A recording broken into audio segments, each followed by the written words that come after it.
Okay, everyone. What's up, chat? And everyone out there watching. It's 10 Ton from Casino Tears, co-host of the Casino Tears podcast. Another episode edition of Thursday Night Live here.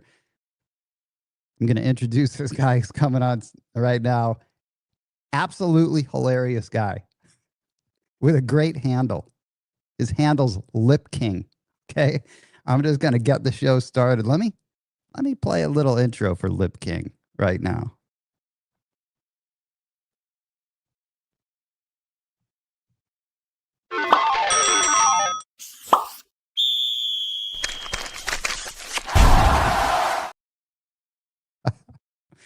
Oh my God. Lip King. Yes, what's going on? Man, nice to see your face, dude. I know, the Speedo Guido. I miss you, guy. I miss you. I love it. I love it. I love it. Man, I couldn't. First of all, did you like the little the little thing? I'll play that animation again, probably like 10 more times because they're so funny. And ETG's hourly rate is so high that I need to get the most value out of those. You need to squeeze every penny out of that kid. He's good though. He's a good kid, right? No, he is. You know, when I saw his picture, he is your son. That's not your son. Not my son. Come here. Let's everyone. He is your stunt double. ETG. Look at. Yeah, there he is. he's the ETG helps everyone like set up their audio and do all that stuff because I'm running around during the day or working, and it came in really handy, man, both times. So expect to talk to ETG when you come on the show. Lip King, I'm wearing the I'm talking to someone. You're representing the fine city of Boston. My family is, when I grew up, they were all Red Sox and Celtic fans, all of them, because that's Beautiful. Where all the Italians, my bunch of Italians settled in Boston and then Connecticut in that area. And then I ended up hard hit in New Britain, Connecticut, or you know what I mean? In that area, in Berlin. Were they up in the North End over that way? So yeah, near I don't know exactly Hanover Street. I don't know exactly where the origin of the Boston Italian ghetto, where they were from. But we ended up going from, so I grew up in a household where my dad and my brother, they were Celtic and Red Sox fans. And so I would go to, I'd end up going to Fenway Park. Beautiful. Yeah. Very nostalgic. Very nostalgic. Pretty amazing, right? When it is. The atmosphere is great. The seats suck though, because they're hard, I guess I didn't care. I was too little to care about stuff like that. I was just like, oh my God, there's the big. No, it's great. You got to experience it. So you were what is that? Like Roger Clemens days when you were there, with Marty Barrett. Oh, dude, that was back in the day. Jim Rice, Yastrzemski, Fred Lynn. Oh, geez, It wasn't Evans on that team. Dewey, yeah. All those guys. It was cool, man. I don't know who your catcher was back then. Oh God, he's back. This is old school. This is like Louis Tiant days. Yeah. Jeez. Yeah, sweet stuff. But I remember the first home run I ever saw was Cecil Cooper, and he was on the Brewers, and he hit a home run. Dinger, right field. Yeah, I always remember that stuff. So, dude, I'm wearing speaking of sports champions, just representing the Big Ten in Michigan, where I went to school. We won the national championship. It's a great institution because Tom Brady came from there. That's true. That's right. All you guys sort of adopted that.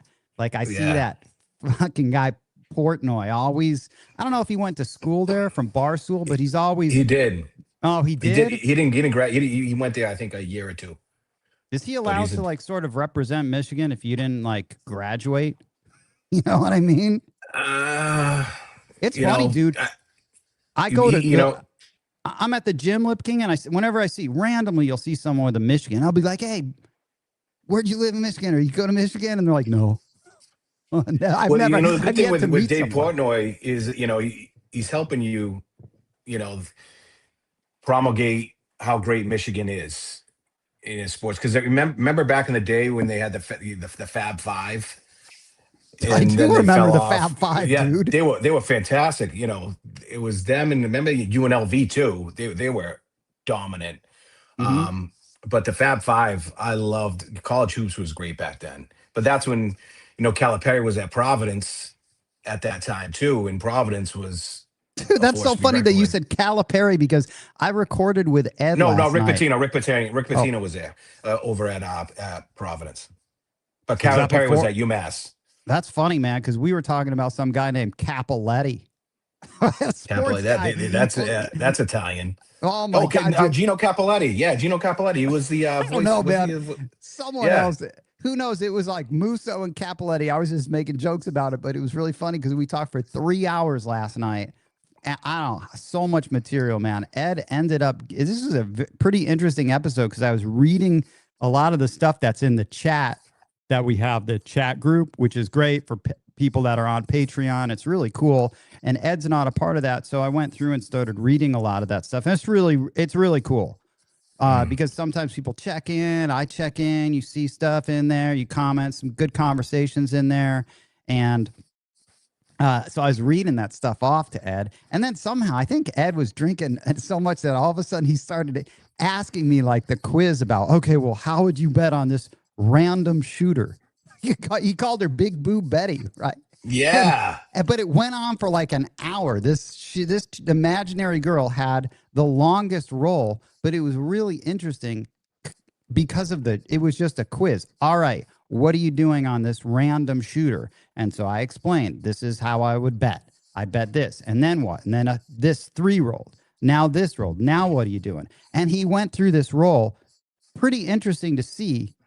Like after it was all said and done, this roll, like I think it was it illustrated the fact that people should know. I think I passed the test because I knew everything that I wasn't going to do. I wasn't just sitting there going, right or wrong, whether or not I still wasn't playing a lot of, in fact, Ed was throwing out a lot of horn numbers, right? And I was not betting the horn.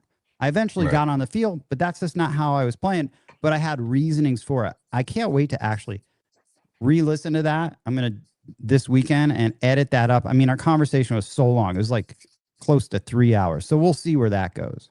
That's not going to air in a while because next week is Dice Coach Dials In, I think, is nice. Maybe. Or no, the week after that. So that'll be good. Okay, gotcha. But dude, speaking of Dice Coach, Lip King, you and I became friends because you came out here and took the experience, the class. How'd you like it? I mean, this is the one positive, like a lot of times, is that I end up meeting guys that end up becoming good friends of mine that I talk to outside of the class.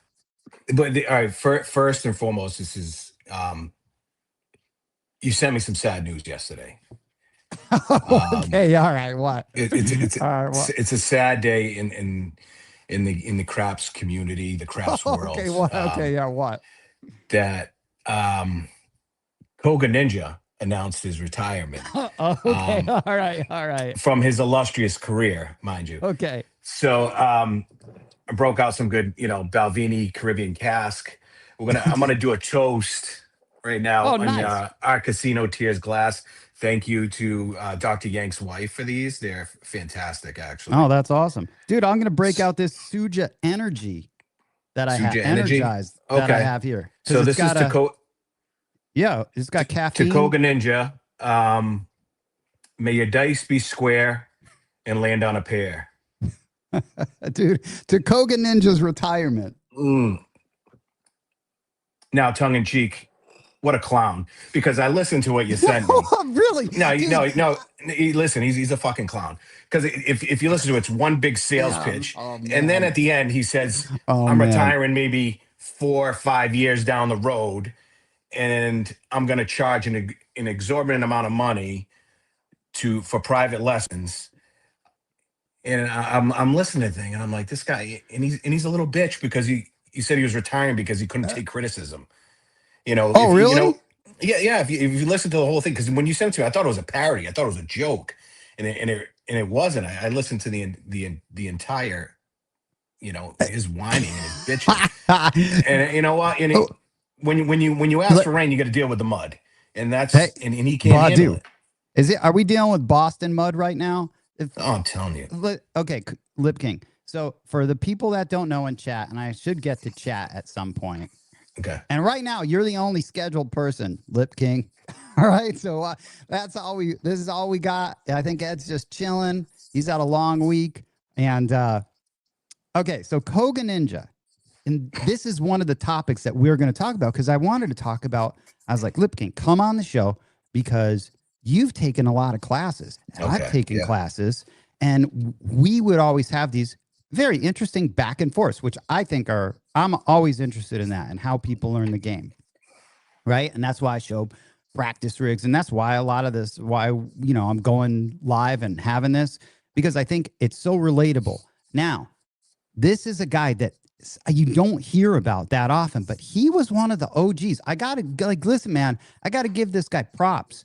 He was one of the OGs with the way back when. How old are some of his videos, dude? Some of his videos, Koga Ninja's videos, have got to be what? They're over a decade old, 11, 12, maybe 15 years. I don't know. But I mean, I'd have to check, right? I don't know, chronologically when he started. One thing I will give him, we've talked about it before, aesthetically, his toss is ridiculous. If you look at the dice, I tell you, they're like two tits in a bra. They're side by side. The revolutions, they're tight. When I've watched a video, dude, but he's got videos going back. He was doing dice control 13 years ago, are some of his videos. And I got to tell you, I had emailed him a few times because back in that time, I would have, if my situation was a little different and I was more serious, maybe I would have I had emailed him and we had some conversations about taking lessons. But at that point, when I did, it was like I had to fly down to Texas or something. Right. Yeah. And that's what I got from him too. Same thing.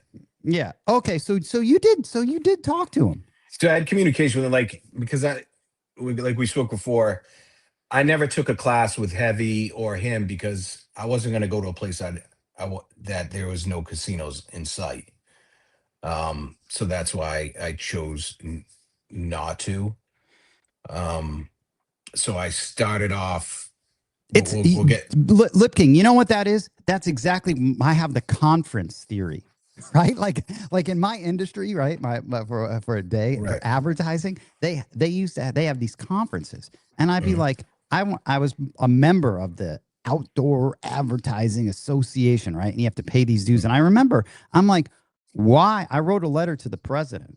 I'm like, why did you stop having the yearly conferences in Vegas? Who wants to go to whatever little place in Florida and just be around a bunch of, people doing the grip and grin, and then there's nothing else to do, really? Who really wants, a conference needs Vegas, and Vegas needs conferences because then you have so much other shit to do outside of the conferences, and it makes it way more fun because then you can go lunches, dinners, gambles, all this shit. That's the same thing, I think, for dice classes too, right? I agree, because also people let their guard down. It's a place where it's alive, and it takes you out of the normal hustle and bustle. Because next week actually we have the aesthetic show over at the Win over there. I can't make it out to because I'm turning 50 and I got all these other stuff planned, and I told you, I'm coming out to Vegas to see. We'll link up when I go out there for my birthday. But no, Vegas conferences, I've been out there for a few, and they're fantastic. So Lip King, you just mentioned aesthetic show. Let's get to that, okay? Because that ties into your handle. All right, so Lip King. Yeah, I'm in aesthetic medicine. So I own a med spa out here in Massachusetts. It's called Lip King Aesthetics.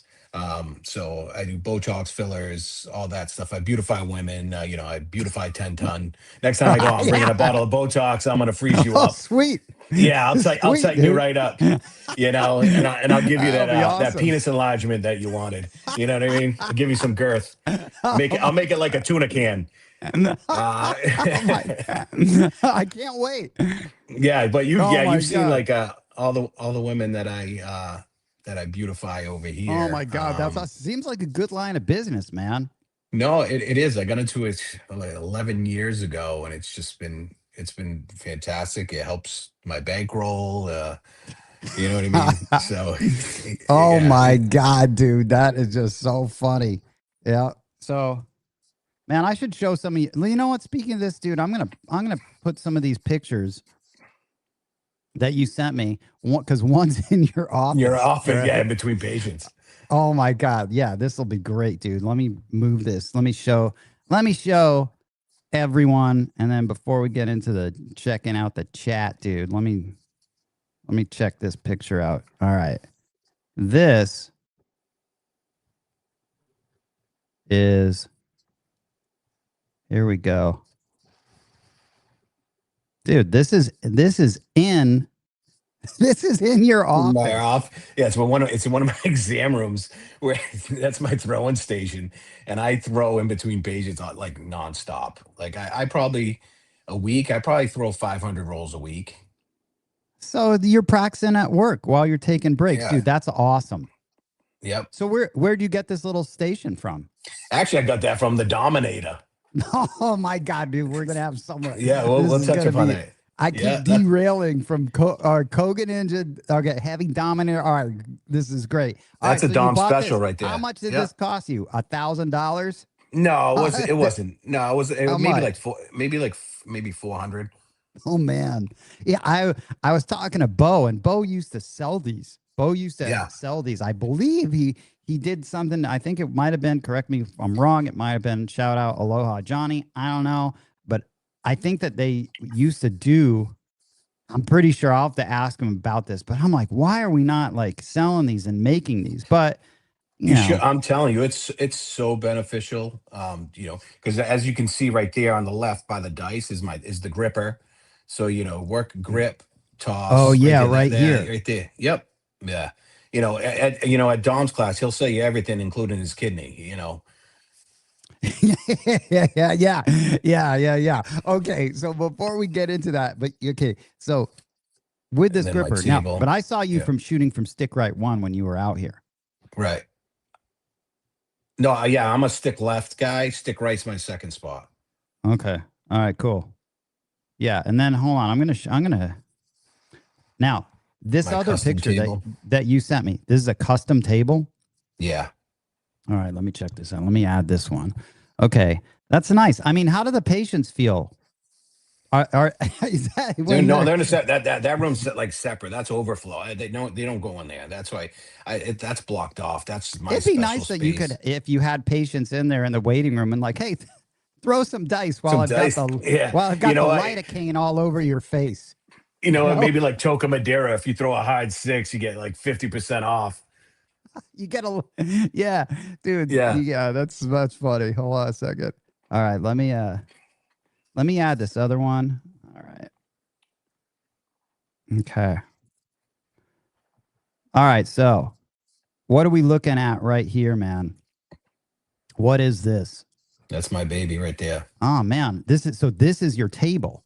That's my table. Yeah. Man, I wish I had a better picture of this, Lip King. A full-on picture. Where'd you Yeah, I get had it? grabbed that on my phone. No, that was Hitman made it for me. Hitman? Hitman, yeah. Casinos. Oh no, I don't know. I've never heard of that guy. Yeah, you gotta follow him on IG. He put my logo on it, everything. Yeah, I sent you another. Really? Yeah. I see in the middle where the ATS is up there with my logo. Yeah, Yeah, dude. Yeah, right there. yep. Okay, that's awesome, dude. He's got customized with the Lip King. That's awesome. Yeah, he did one half hard, one half bouncy. Oh, interesting. Yeah. I wonder what's underneath there. I wonder how he did that. Did he just put like a layer of neoprene underneath the one side? You don't know? I'll tell you, the one side is bouncy though. It's trampoline. Dude, I like that. I do like that he's got the that you've got the circle hops. Yeah. Up here. I love having circle hops versus the ones that look like dominoes.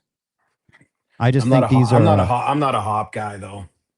Yeah, but I'm just saying for the placement of them, I think it's visually easier to see and place these bets. For anyone that's making a felt, I think that these are the better ways.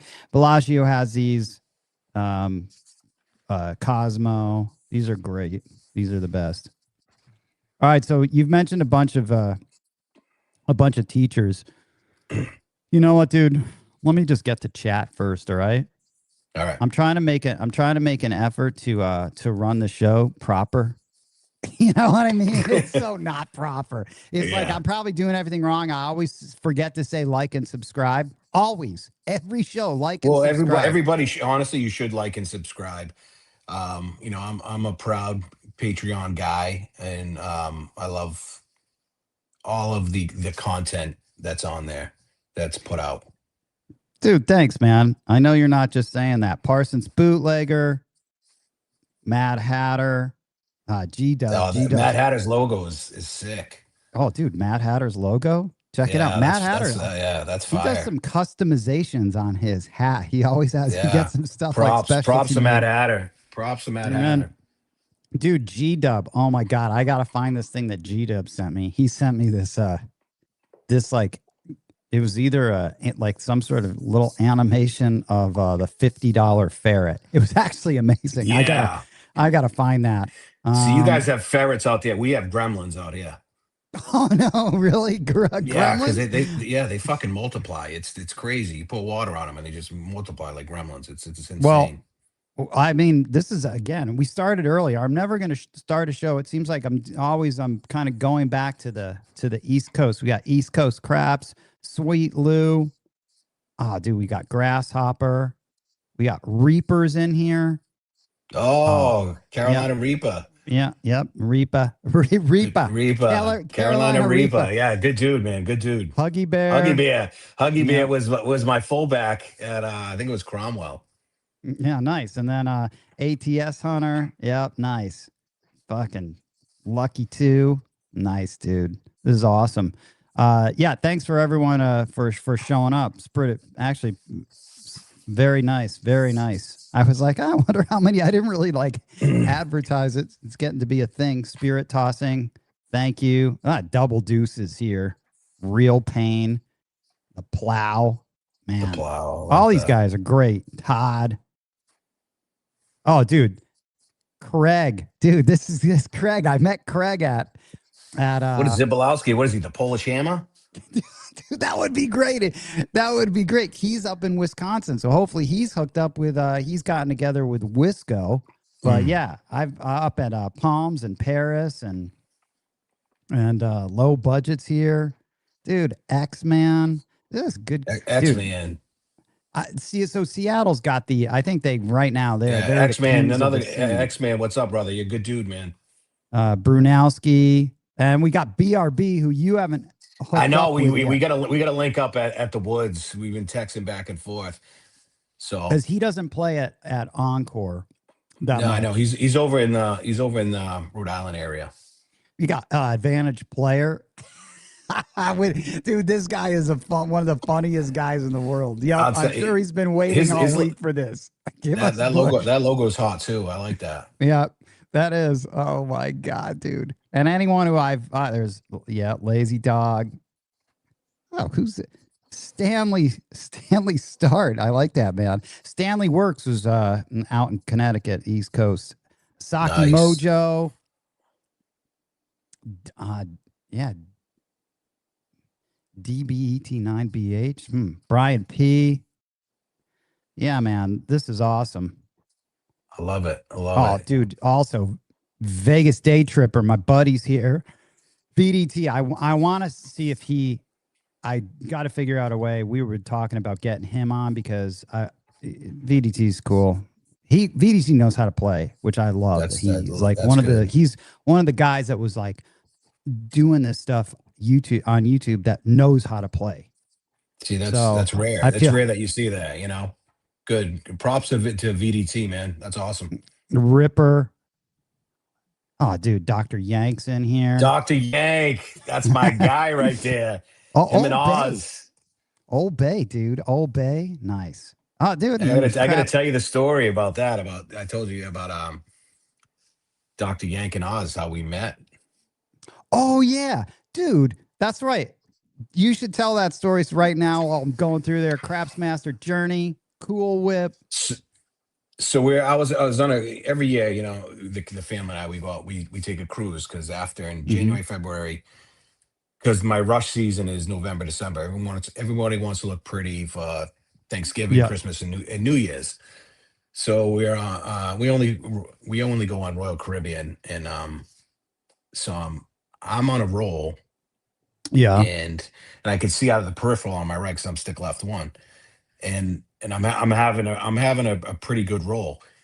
And I look and I could see Dr. Yank, and I see Oz with his cap and his cigar hanging out of his mouth, and they were waiting about it. And I saw them like kind of blocking people from trying to throw in, because if you ever play craps and cruise, it's fucking anarchy.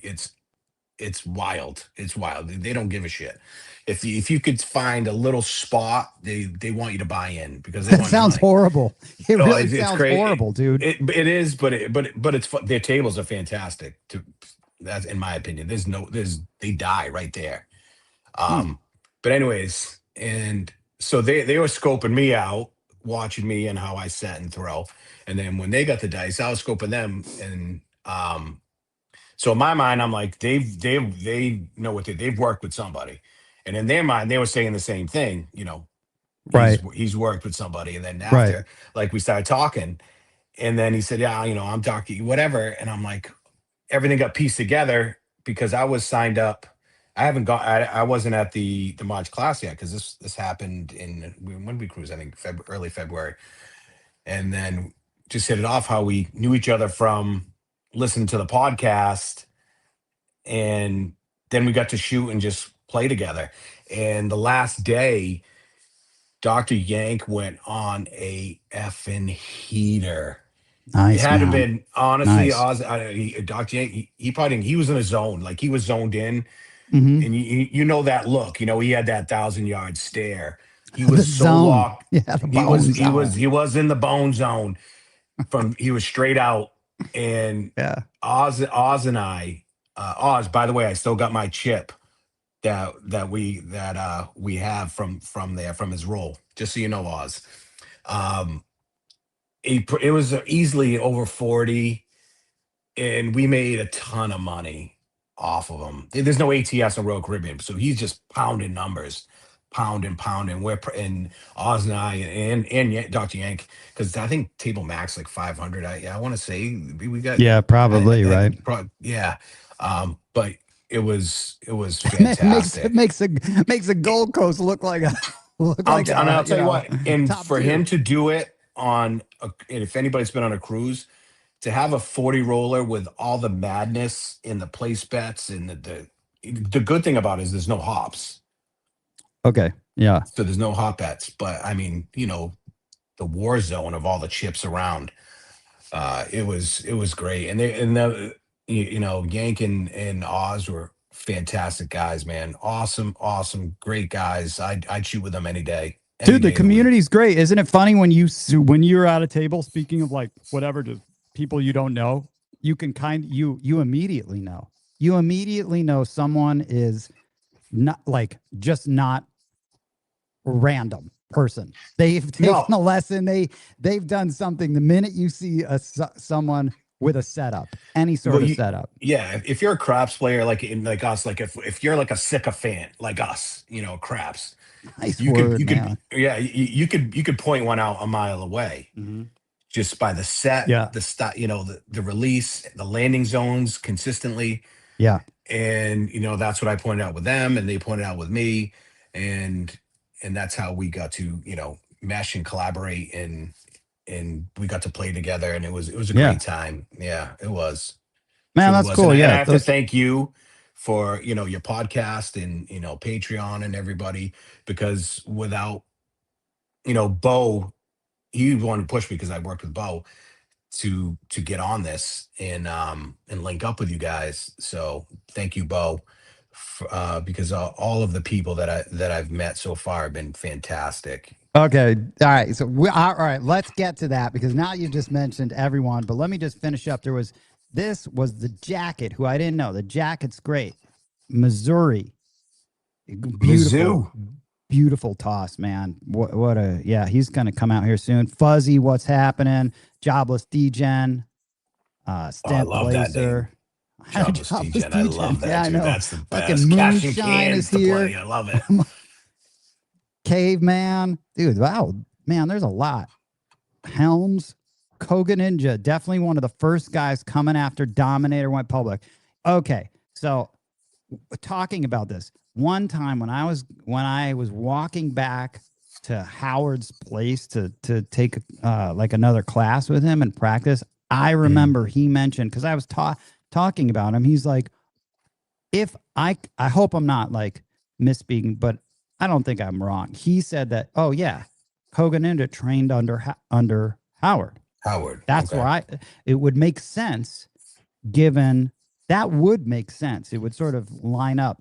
Chow from Hawaii. Who else did I get? Birdies and Aces. I think we're coming to the end of this, man.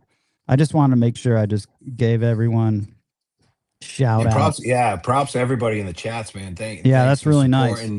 Supporting 10 Ton and his live. Yeah. Easy E. I love it. Easy E. Dude, Easy E's funny, man. Hey, Easy E. I love that handle, because I'm an old NWA guy myself. Yeah, so Easy E, I got this. I saved this. This is the last shirt I saved for you, dude, because I know I set it aside. These are great. By the way, I got these vintage black long sleeve ones. I actually wore it to the casino. It's great when it was a cool night. So I love these, and I like wear this stuff too. You need merch at the events, man. You're slacking on that. You should have merch. You know what I mean? A little Touch. store right there. Yeah, no, but you should. I would have bought a Casino Tears t-shirt. Dude, I have them all in the room. There's a billion. You didn't say nothing. I'm not Mr. Hardcore Advertising. I'm barely remembering to like and subscribe. But that's what I like. You're not the snake oil salesman, and that's the good thing. But be like, hey, I got shirts. You guys want a shirt? You know what I mean? Shout out, roll the win, subscribe. Yeah, exactly. I tell like them, it. roll. No, but you should have, the shirts there and everything else, and more dice to buy. Because I told you, when I go out there in June, set me aside. Yeah. But and Ed, if he's watching, I don't know he'd be watching, because I know he's been tired, because we had that was a fun conversation, Ed, last night. I can't wait to listen to it. That was a good one. All right, who was the first person that you ended up taking a class from? Because you've mentioned everyone. Everybody. All right, first one. When was it? And let's talk about him. God, I don't even know. It was a while ago. How I got to find out who Dom was there was this guy he was at Encore, and he had it was an older guy. He had the Peaky Blinders cap, the Tom Shelby hat, right? Yeah. Nice. And he had the Raleigh fingers, stash rolling, right? And I'm watching him, and he's setting, and he's throwing, and he has a, the GT, the toss, right? And I went up to him, so I don't give a fuck. I'm like, where'd you learn how to toss? Because I was envious. I'm like, I'm not gonna lie, I want to learn, because when I'm 10 toes in. And he told me, he's just like, oh, the Dom, whatever. And I Googled it, and next thing you know, I signed up for a class. Right. So okay, so where'd you take your class? Because listen, Dom, Vegas only, baby. That's me. I'm like, Okay. So I flew out to Vegas, and I'm Ubering into this something of the blind. I forgot, a commission of the blind. That's where I took it. Yeah, that's where I took it, in the school for the blind. Right. So we're passing like this homeless camp. I'm seeing all these fucking tents and shit, and people smoking crack, all this crazy shit going on. And And I asked the Uber guy, I'm like, why is there so many homeless over here? He's like, oh, there's a food pantry over here. They're waiting to get in. Right. Mhm. So we're past Tent City. You go around and then you come, and actually the building's nice. That Oh, I'm dude, like, dude, and I'm that like, wow, the yeah, building was nice. it You really know, was. And I'm like, I don't know it's if in the a people. shit part of town, I don't. Yeah, you I mean, know? yeah, I So mean then you, for all the students that can't see it, I mean, it's really nice, dude. It really is. so you go in there and, it's a 2-day seminar for those who haven't taken the GTC. And the first like hour and a half is Dom talking, and that's one thing about it. Yes, he says it straight out, pretty much right off the rip. He's like, Mhm. I'm a capitalist. I'm selling, sell, right out. So I'll give him that. He didn't. It wasn't, you know trying to swindle you. He told you what his job was, and also to teach. Um, and then when you go down, there's tons of stations, and there's a bunch of instructors, and they were all great guys. Ronnie from Casino Quest was there. Really, Ronnie was a really cool dude. So one thing I'll say about GTC is you learn it's great for beginners because you learn the grip. You learn, even though they do the pendulum toss. I don't do the Yeah, pendulum toss anymore, but they focus heavily. You throw so much in those 2 days, and those are the positives from it. The yeah, negatives is the hard way set is not. It's not a blanket set for everybody. It's not one size fits all. And the betting strategy, the come betting is fucking garbage. It's trash. I okay, don't come so bet. yeah, but okay, the positives though about Mm. GTC. See, I have no regrets taking that class. In No, fact, I absolutely thought it not. was very informative. I think it could have been. It, it's so. It's maybe they could have. A lot of it's dice tossing, which I think a lot of Right. people love. So you're learning one shot only. That's it, and you're really only learning one betting strategy and one betting strategy only. Period. That's it, But right? right, yeah, but they really don't touch, like, it's very minuscule or minute from the whole 2 days. You maybe go for betting for what? You're You there go, 16 you hours for an hour, if that, yeah, you if that. that's when you're at a table. That's when you're Yeah, at a you're at the full full table, table. Right, and they right, have two full tables, and you're actually it's you get to shoot in front of people, and that was it. Like I shot like I don't know however many times, 8, 9, whatever. right. Maybe I made, and that was it. And you run through the 5 count and Yeah, how you bet, or the other people there are running through a 5 count on you. Now correct. the 5 count, if I could be mistaken, okay, and you can please anyone correct me if I'm wrong, but the 5 count really sort of exists so you can just tread water or break even on a random roller. I think that's really why it exists. I'm pretty sure that's why. It's to sort of carry you through. I think my 5 count, which I was talking to Ed, which would be what I call a 10-ton triangle formation number 2, which is what I would use on a random roller, is a $70 investment. And I don't have to bet anymore. I get my money out if they make their point, and then I'm free rolling for an ATS. That's a story for another day. But to me, that's how I can deal with a quote unquote random roller or random shooter. Now, that 5 count, I'm pretty sure its origins is you're you're not winning or making money or losing money, and you're just sort of breaking even while the dice get past you. I'm pretty sure that's it with the 5 count. That's its origin. If I'm wrong, I would love to know. May, Maybe that's what their mantra, their theory is. I took it as how to minimize your loss, pretty Okay, yeah, much. well, yeah, that kind of is part You and lose parcel of that. less.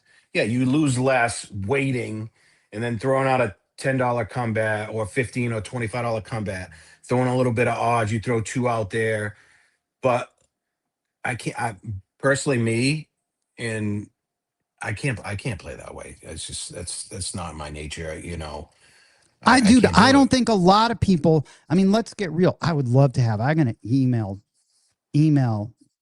Tom, see if he'd come on here. Yeah. I really don't think a lot of people play that way. Maybe people, I've met some old guys, like really old guys, right? And they are old and they're like, that's the only way to play.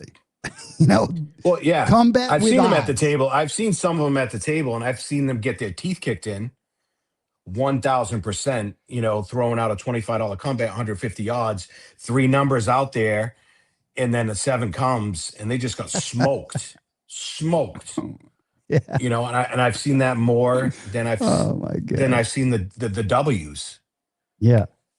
Yeah. That's just I mean, but I don't like the fact that it's just so absolute with these guys. A lot of like the combat odds guys, it's absolute. There is only one way to play, and this is how you play it. And I understand like why someone would teach it that way, because combat with odds, the more odds you go, it lowers the house edge. I'm pretty sure that's it in a nutshell and that's why he's going to teach something like that. I don't know if he really practices what he preaches. Who knows? I've never been at a table to play I'll with tell you. him. One day I was at Fox. It was about I don't know, a month ago. So and it was a Sunday, and I saw a GTC guy there because I was watching him. I'm watching. He did the pendulum. He had the whole thing, and he was doing the 5 count. And it was kind of annoying. It's annoying to fucking watch. I'm telling you, it's painful. It's like watching paint dry.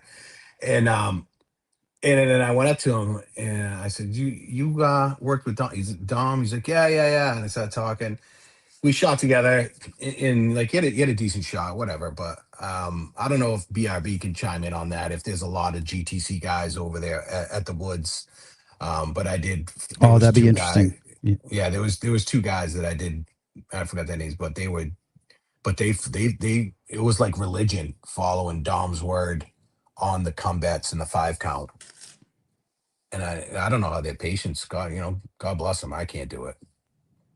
Yeah, I mean, I guess I guess you're indoctrinated into a certain belief or a certain learning system, Right. and then it's tough to veer away from that when you learn. So was Dom or it was GTC? That was your first organized class? That was my first, and then second was my man KD. Oh, okay, wait. Okay, see, this is why you're here, Lip King, because you literally had so many of the people that I know. Okay, going back to the 5 count though, and Dom. So I did it. I got to tell you, I enjoyed that place where they had it, the School for the Blind. Oh, those students don't know. They don't know. It's a really nice place. I mean, it's actually nice. It's cool. Really nice. It's cool, man. And I mean, obviously, would have been better if it wasn't in where it was.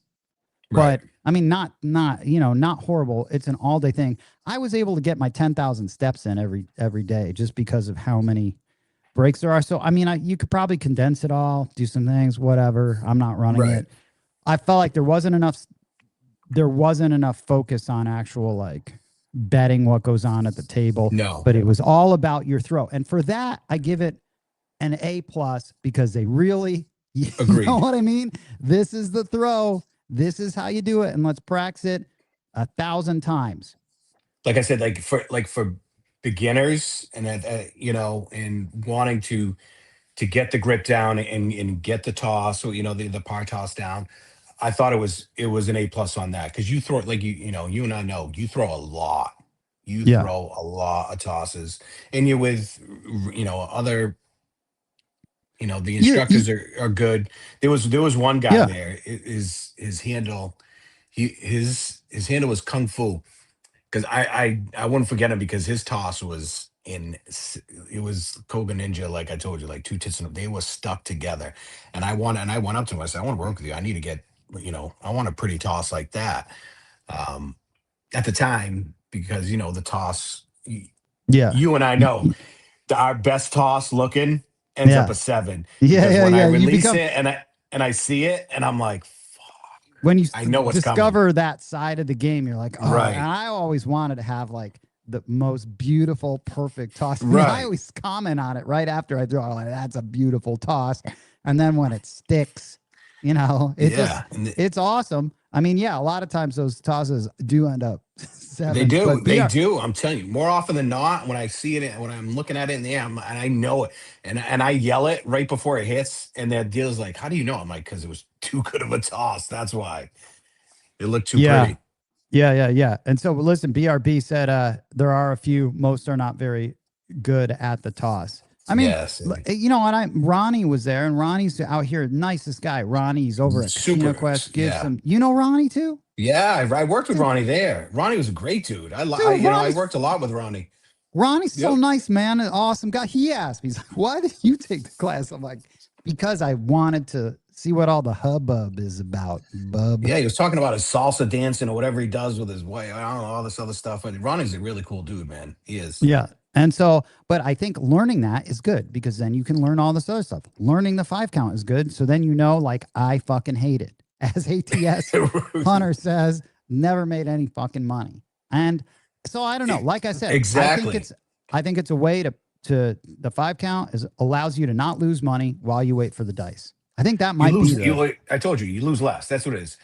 That, I'm telling you, if you look at it, you'll stay there for what, 4 hours to throw in what, 5 bets. Yeah, in some ways, I feel like you could make better use of that time. You know what I mean? You could take 5 sips of coffee and really study what's going on, or talk to your teammate or your G-dub. crew. You know what I mean? Yeah. Yeah, G-dub. Yep. 100%. So, okay, so you left the Dom's class.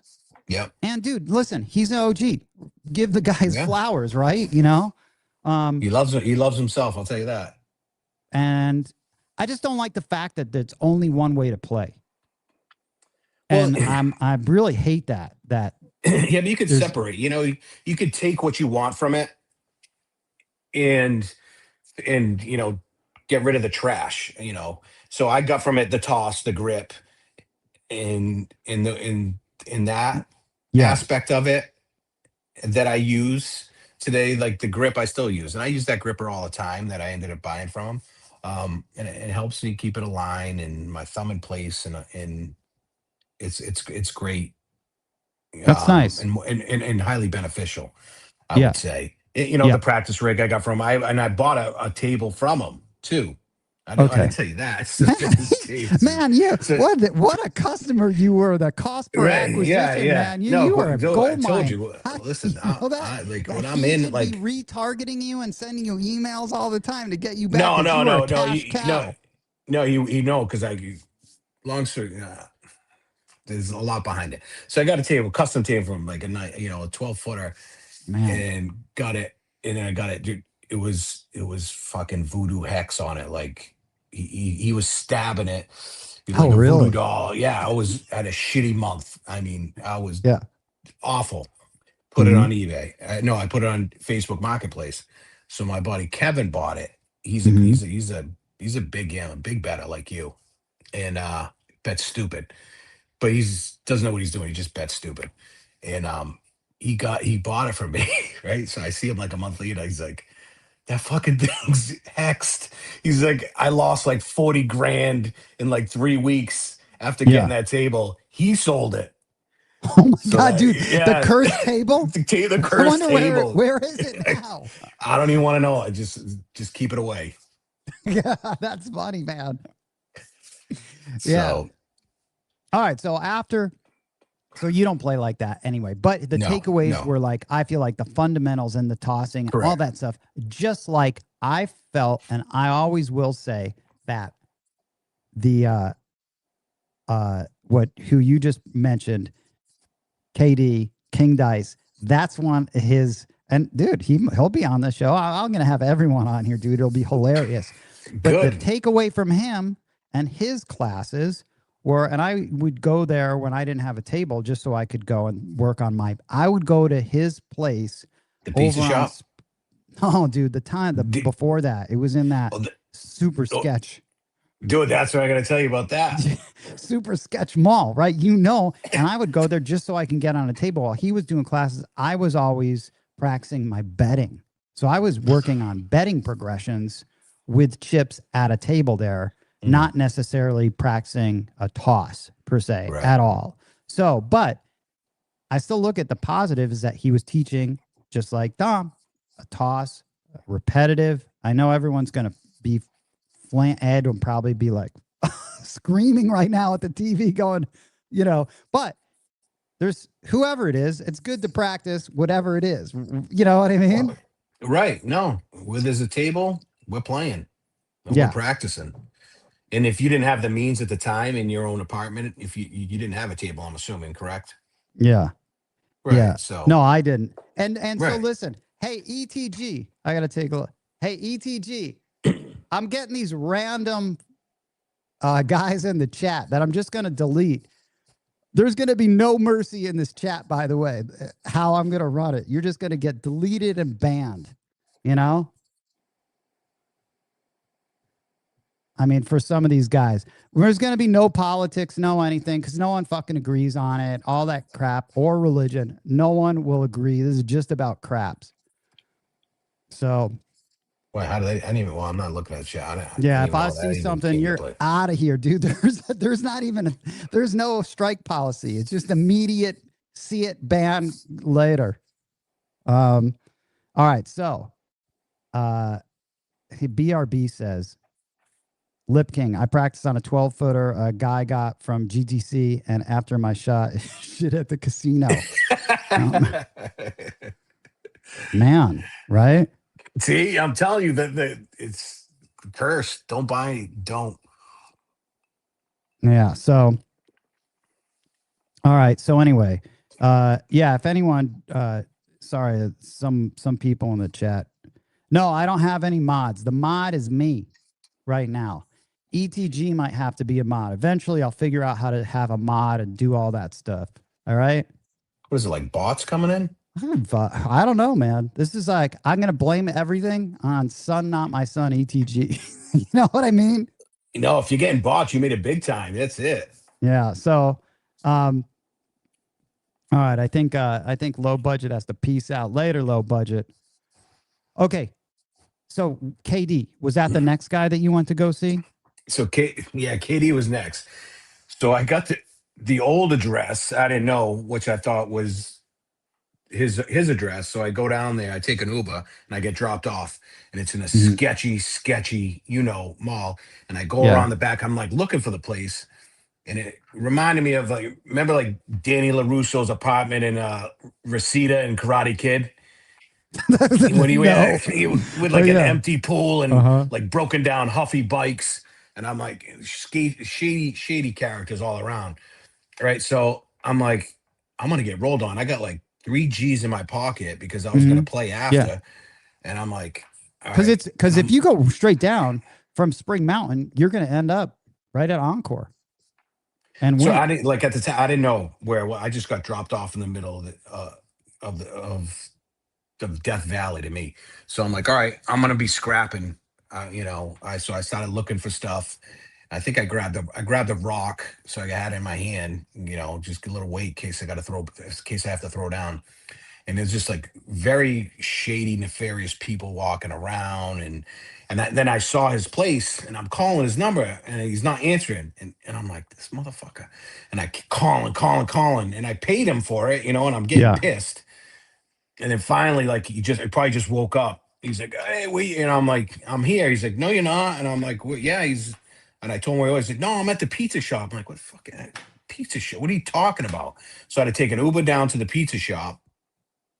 I go down there, and then we went to town and started throwing. And the good thing about him was a lot of throws, worked on technique, worked on release, worked on landing zone, different dice sets. He wasn't just a hard way guy. We tinkered with a few things with my grip, with my release, and he was a fun dude. His story was pretty good. Whether it's true or not, I don't know, but I take it for what it's worth. And he's from Colorado, I believe, right? Yep. And it's talking about like his businesses and things like that. But I did get a lot of throwing in and work with him. And Katie, he was a cool dude, man. I like Katie as a person, and I thought he was very similar. His style was similar to GTC.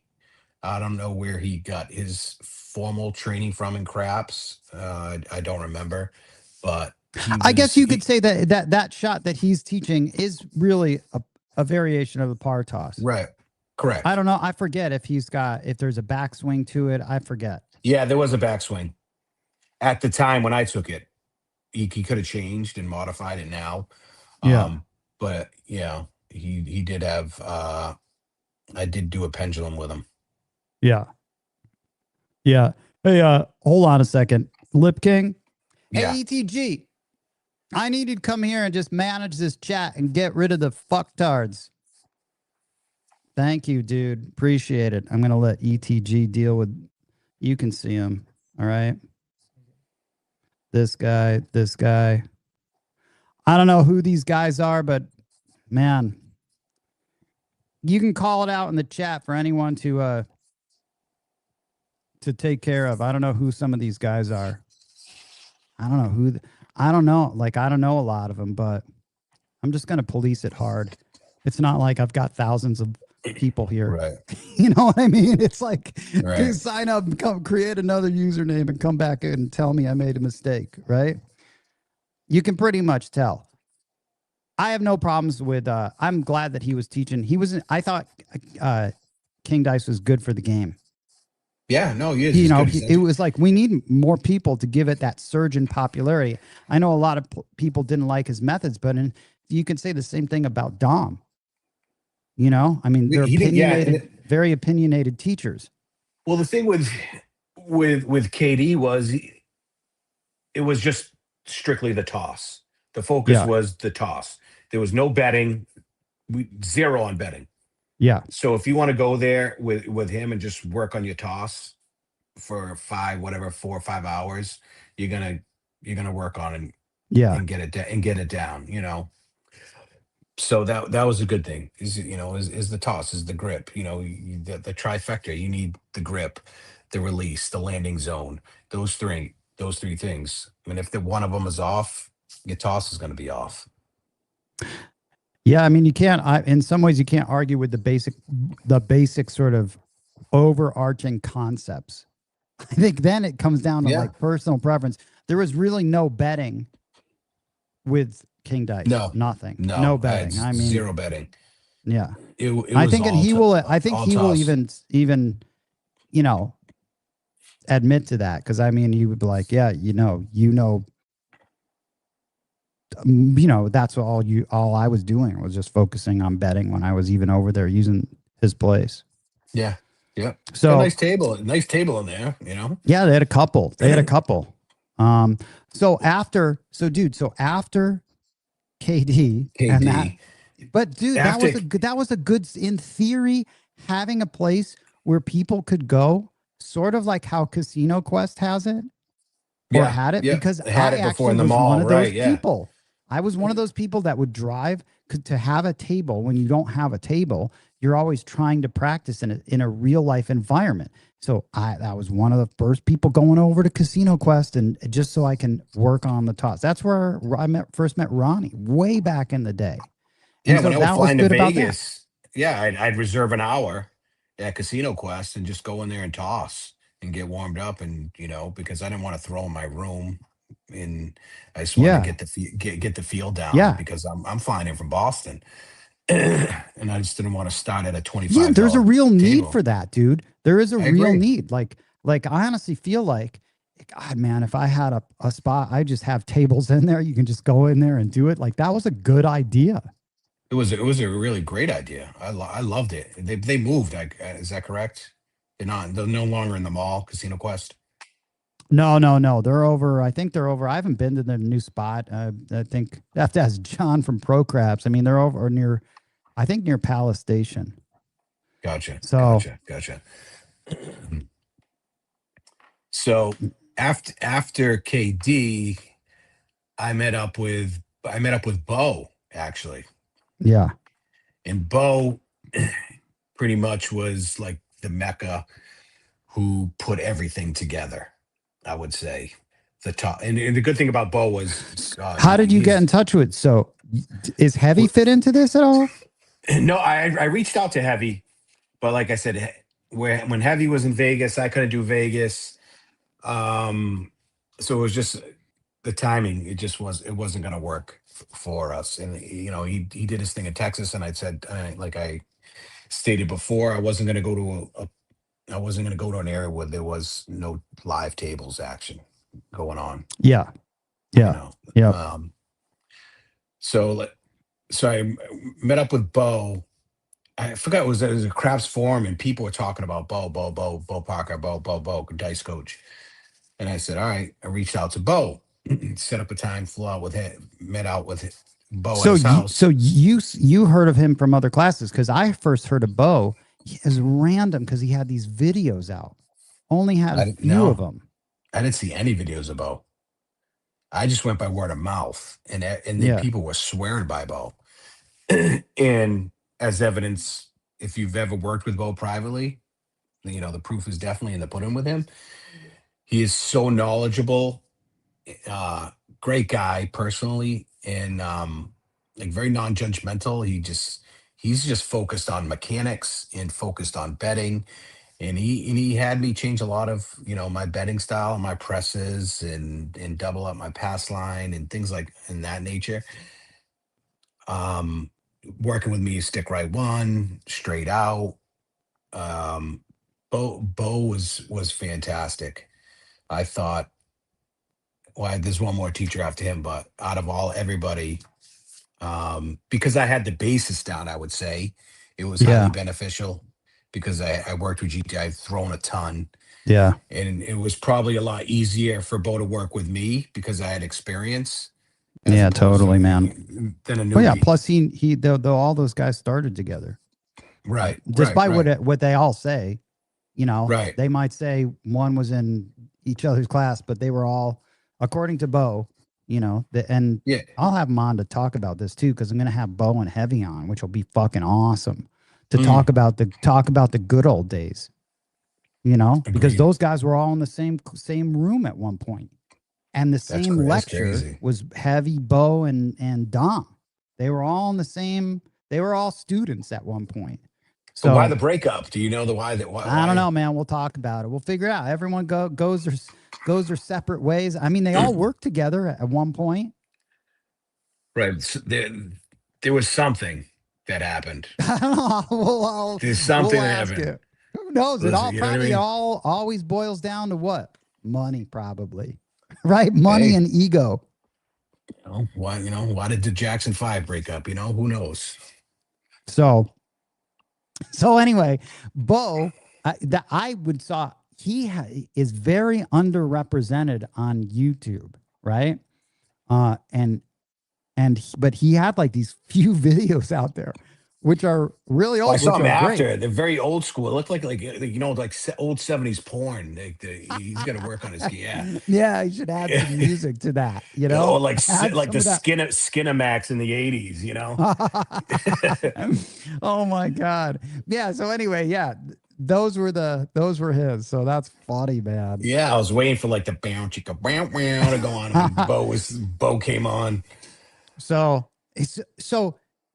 Bo's, I think, the most complete sort of he's not locked into any sort of like strict playing style. You have to play this way. It's more like fitting the style to the person, which I really like, and takes the time to understand you, then to understand, because you really have to match. I think betting styles match up with personality types as well.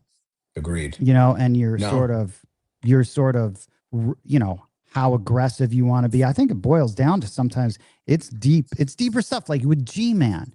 Like when we were talking to G-Man, I think his hesitancy towards getting bets up there or maybe pressing so late, that's a function of something deep inside of him when it comes to betting and maybe letting go of money or risk taking. I think it's good stuff for betting and gambling. It's much deeper than that. It kind of reminded me of my dad. My dad wouldn't be that way, I think. You know what I mean? Very cautious betting, and there's nothing wrong with that. No, there isn't. But in this game, if you want to make money, you got to bet big, and you have to press, and you have to make yourself uncomfortable to be comfortable. And how I did it is, as at Encore, is I played the high limit table, because Yeah. one, it was, $100 minimum, and there was only like three or four people, and nobody's doing stupid hop shit. And actually, the most money I've ever won is always on high limit tables because there's nobody there. It's very Interesting, limited. man.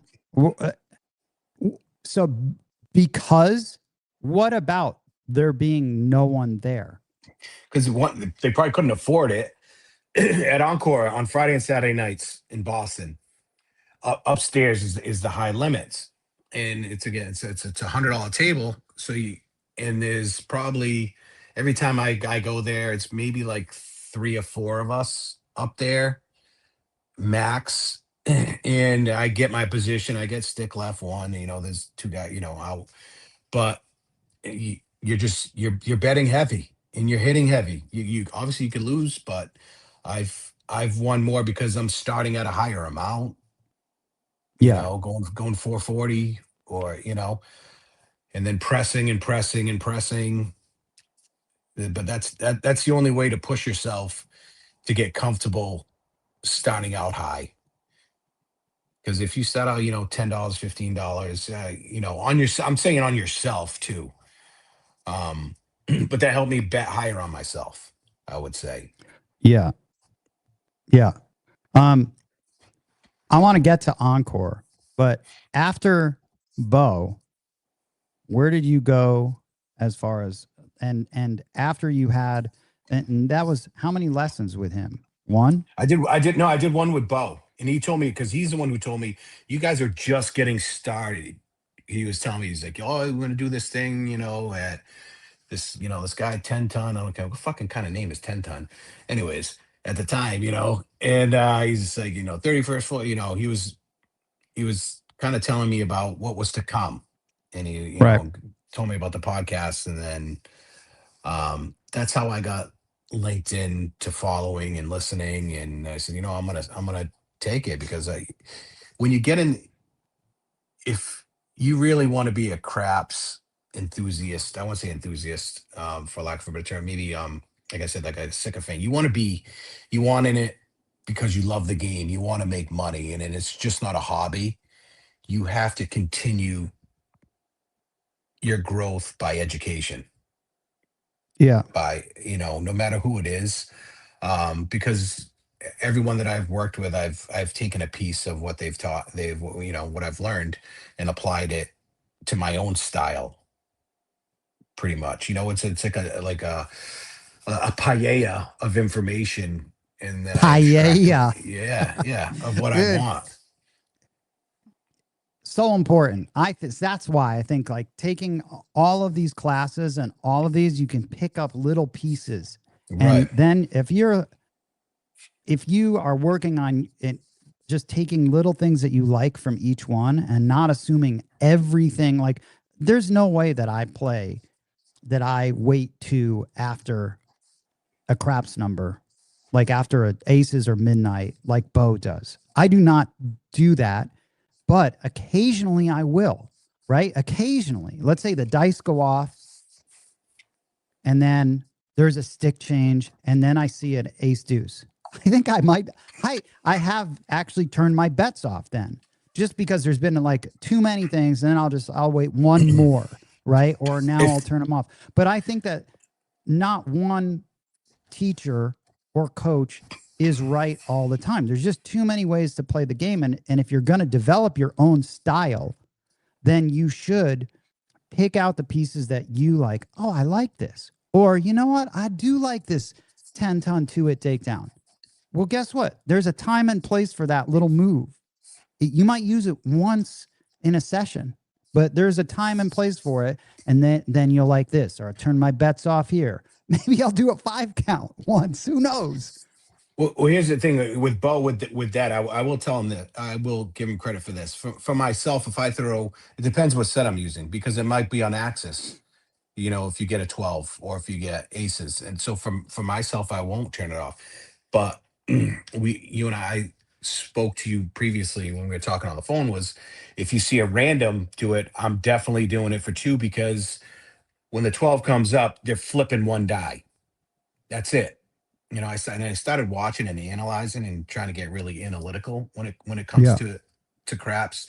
So they'll slide back the dice to the shooter, and they'll just pick it up at the set they gave them. So it'll be a 6 and a 5. I'm telling you, with it's gonna be sevens coming out, more often than not. And I've adapted that to randoms. But if it was you, Ed, or Jay Bird or somebody like that, absolutely not. I wouldn't turn off, because it's probably part of your set, part of your axis, I would say. Or you're trying to go for it because you're going for the ATS. Yeah. So, the randoms are just shaking up, and you know what I mean? See you later. And praying. Yeah. I think you end up figuring out, and hopefully, like, all these people taking our classes, like there's stuff from heavy, like, oh man, BRB sent me something, and I shout out BRB, who you definitely have to hook up with. Yeah, we're definitely gonna link up. Yeah, he sent me this great article, but it was from Heavy, is about left and right brain, right? Thinking, which Bo's talked about too. But I've always said this. I think Heavy's a great writer, man. That guy's a great writer. If his articles are fantastic. I mean, dude, what a writer, know? I mean, for anyone like that's where the gold is. I mean, he's just a good writer. I mean, the guy can talk for fucking ever, but he's a good, you know what I mean? He's a great orator. He is, by far, but the thing about the craps game, it's a kaleidoscope. It's always changing. And every hand is different.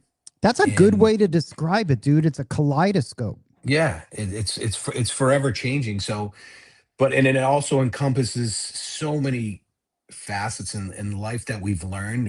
There's math, there's strategy, like the game Risk. Remember that game? Mm-hmm. There's physics, there's kinetics, there's critical thinking, and then like there's Bo's metaphysical. He calls it metaphysical. I call it visceral. You feel it in your stomach. That, Yeah. or if you're a craps player, you feel that. Whatever comes on to you to tell you, like, turn it off, or something bad's gonna happen, or hop to tens, or hop this.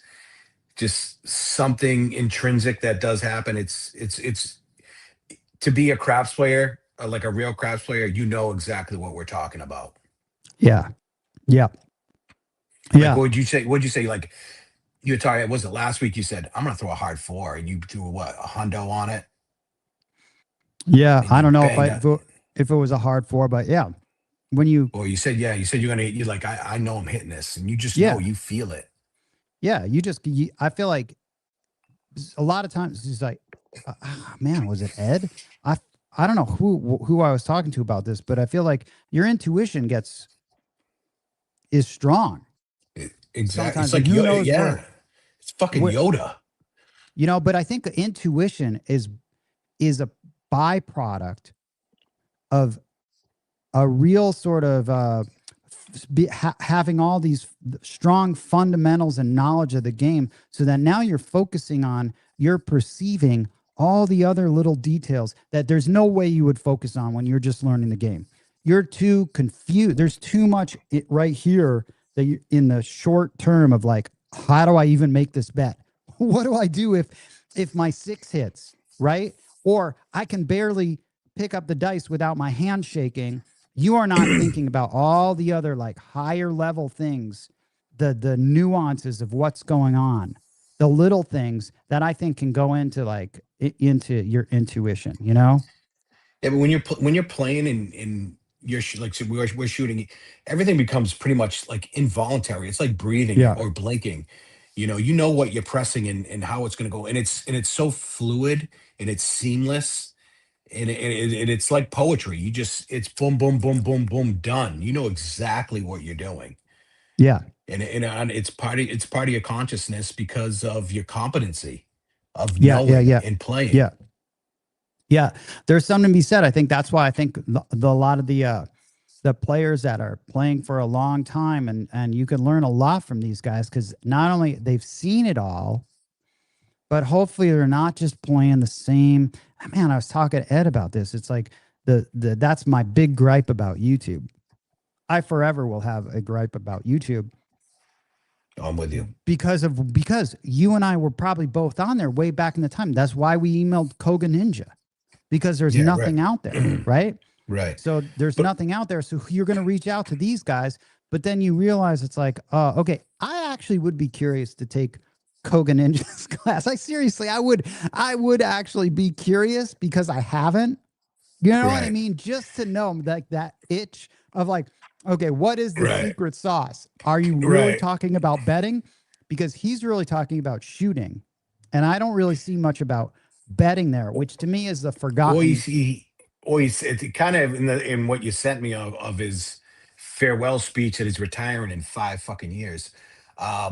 He talks about some, what do you call it? Did you hear this? Some system that he has. Oh no, but dude, check this out though. Oh, but Dr. Yank, the harder I practice, the luckier I get. So true, man. And in some ways, that's like, it's almost like poker too. The more you like play and the more hands you see, sometimes you end up, it seems like you get luckier, but you're just in the mix a little more. East Coast Craps, Chi Rodriguez. What a name. You know who that is? Yeah, Chi. Dude. Yeah. The golfer. Yeah. Yeah. Masters weekend, baby. It's huge right now. I love it. Yeah. So, that's awesome. I give a class every day, Craps Master Journey. Doing it, man. And then, it's not energy, just skill. Advantage player. This is good. Chance favors the prepared mind. I would agree with that. I mean, being so prepared for everything that you can, whatever, audible. That's what I say. You can audible, you can improv, you can do so many things at the table, because so many weird situations happen. Well, the opportunity happens when, when all the hard work that you've put in all pieces together. I wouldn't say it's luck. It's more skill and relying on your fundamentals. Yeah. You become more of a winner than you are. You're going to lose. Obviously, there's going to be PSOs, going to be, but I think if you put the time in, the dedication, it's it's maybe, if you go through like the Marcus Aurelius and Stoicism, if you read any of that, they talk about like the 7 C's of like success is clarity, knowing what you want. There's commitment. You're all in, like you and I, like we're all gas, no brakes. Confidence. You got to trust your skill level from everything that you've learned from, no matter who it was. You've built that up to a certain skill level in your grind. And the other thing is consistency. You got to practice. Like this game, you just can't pick up the dice. If you're not practicing consistently, you're setting yourself up for failure. Failing to plan and planning to fail. How often are you practicing, Lip King? Every day. Obviously, every day. In between. Yeah, I'm in my office. My office is open 6 days a week, so I'm like in between. I'm throwing. Along with it, you got to have courage. You got to step up. You got to nut up, dude. You got to. You do. You got to nut up. Competency from all the training that you've had and control. You got to master your emotions, because all the people at the table that are buying in and throwing hot bets and all that other bullshit that can throw you off. You just got to be disciplined. Yeah, man. Do you practice? How do you practice? So a lot of these guys, obviously, that you've mentioned, focus on the toss. Where did you learn how to bet? How would you describe your betting style? And where did you practice that? And obviously, you're not doing that. Well, my in between Botox injections. Well, yeah, I'm not betting. I'm writing, like I'm trying different sets and putting it down and seeing what's working, and see what's gonna conform to the table, because one set on my practice rig or at my home table may not translate to a real table. You know how that goes. So that's what I'm doing. So at home, I'll practice like bedding, pressing. Do you practice on a roll though? See, that's why I feel like a lot of people, when they're even using Bone Tracker, and I'm guilty of that myself, when I would just practice, all I would do is just practice a throw. And obviously a lot of times, but now whenever I practice, I'm always practicing with bedding. Well, when I'm in between patients, like it's so. No, fast. you can't. Yeah, I can't. Yeah, you should just give one the stick. I'll you just know it. You feel it. You know what numbers are popping up like on certain sets. I know 4, 6, and 10 are coming out. Yeah. And then when they do, I'm going to town on them. You know, so but like what Bo says, I'll pull down numbers if it's just the other day I had 8s weren't hitting, and I just pulled it down. But every time we pull down, it comes out. But I don't care. It's so funny. Dude, Ed and I were talking about this yesterday when he was going through the set. He's like, all right, the 9 and 10, like they haven't come out, right? And I'm like, all right, I'm gonna pull the 10 down. And then the 10 hits. Because it always happens. It seems like it always happens, right? You know what? And I've tried this. I've pulled it down, and then I've done the hop. I've hopped it. Different number comes up. As soon as my hop's gone, the number pops up every time. So I don't even do it. I've conceded to it. Yeah. And just let it go. It's one roll. Who gives a shit? Move on. Yeah. Do you have this is a good question in chat while I'm checking out. Pete, what casino tables are most similar to your practice tables? Do you have, as far as your table, since you've got 2 sides to it, do you find that one casino like at Encore? Well, one side's like Encore. There's in their craps bit they have downstairs. There's 6 tables, and there used to be one good table, and it was by the food court, but they moved it over into the pit, and they changed all the layouts, so they're all bouncy, super bouncy. The one upstairs, the high roller table, is the only decent one. So my bouncy side is pretty synonymous to Encore and to Twin River in Lincoln, Rhode Island, where BRB plays at Foxwoods. They have really good tables. I'm sure he will. Lip King, I got to introduce you to 6 Easy. How did I forget this? 6 Easy, who I saw in the chat. Great guy. He's at Encore all the time. I got to connect you guys. Oh, yeah. I got to connect you guys. He'll talk your ear off. He'll even tell you. Just get ready for it. Oh, yeah. Okay. Because the Encore here is nothing. You picture Encore like out in Vegas in Encore. Yeah, talk about it is the complete opposite. As in, the only thing synonymous with it or very similar are the rooms. The rooms are gorgeous. Okay. At Encore Boston. But when you come to the casino, it's nothing like Encore in Vegas. It's I'd say it's very mid. It'd be like a Paris, interesting, or a Mandalay Bay. Interesting, because you would not think that. I've never been to Encore in Boston, right? But I automatically think it's going to be Encore and Wynn are arguably the nicest casino in Vegas. I think they're pretty, without a doubt. If they are, and then maybe Venetian Palazzo next, now, maybe. Yeah. I'd say Fountain Blue's right up there, just based on a lot of things. But overall, for everything, it's probably not even close. It's Wynn, Encore, then everyone else. But it is so not. So this Encore in Boston is nothing like this. Not even remotely close. Like I said, the rooms, yes. Fantastic. Staying there, fantastic. My host there, she's fantastic. And she linked me up with Dan, my host that's in Vegas. So they took care of me really well. The one thing I can say that's parallel with each other is the service. They're top notch when it comes to service, and but food sucks. Is like rare. Their steak restaurants is fucking trash.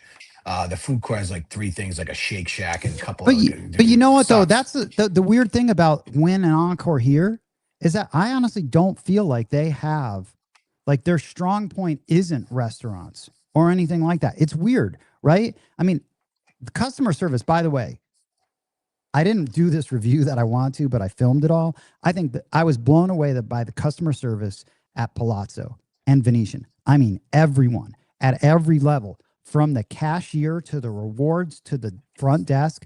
I mean, it was another level there. So whatever they're getting paid, no wonder. I know that they pay the dealers the most out of any casino, but it's reflected in the customer service there. It stuck out like a sore thumb, dude. If you like customer service, I do. I'm huge on customer service. I mean, listen, Wynn and Encore, it's still great. Like, I would always make sure I'd go and check in at the Wynn at their sort of the the separate towers. I forget that whatever they have. Encore, they have the tower suites. Yeah. That's always nice because you've got a private. You have entrance, entrance, Uber, so nice, everything's so right chill. there, nice. Go right on the casino floor. It's wonderful, but I feel like it's not that amazing as far as restaurants go, or the amount of restaurants. Whereas I think Venetian blows them away, and Palazzo, because of that restaurant row and how many options you actually have. Whereas obviously shopping, you're going to get, Wynn, Encore. I mean, if you're going there with a girl, I don't see how any girl would not be their favorite casino. Right. Period. Right. You know what I mean? And then you get into clubs, which I don't go to. Of course, they've got the best. So obviously, I think. Oh yeah, man, dude, I gotta put you in touch with Six Easy.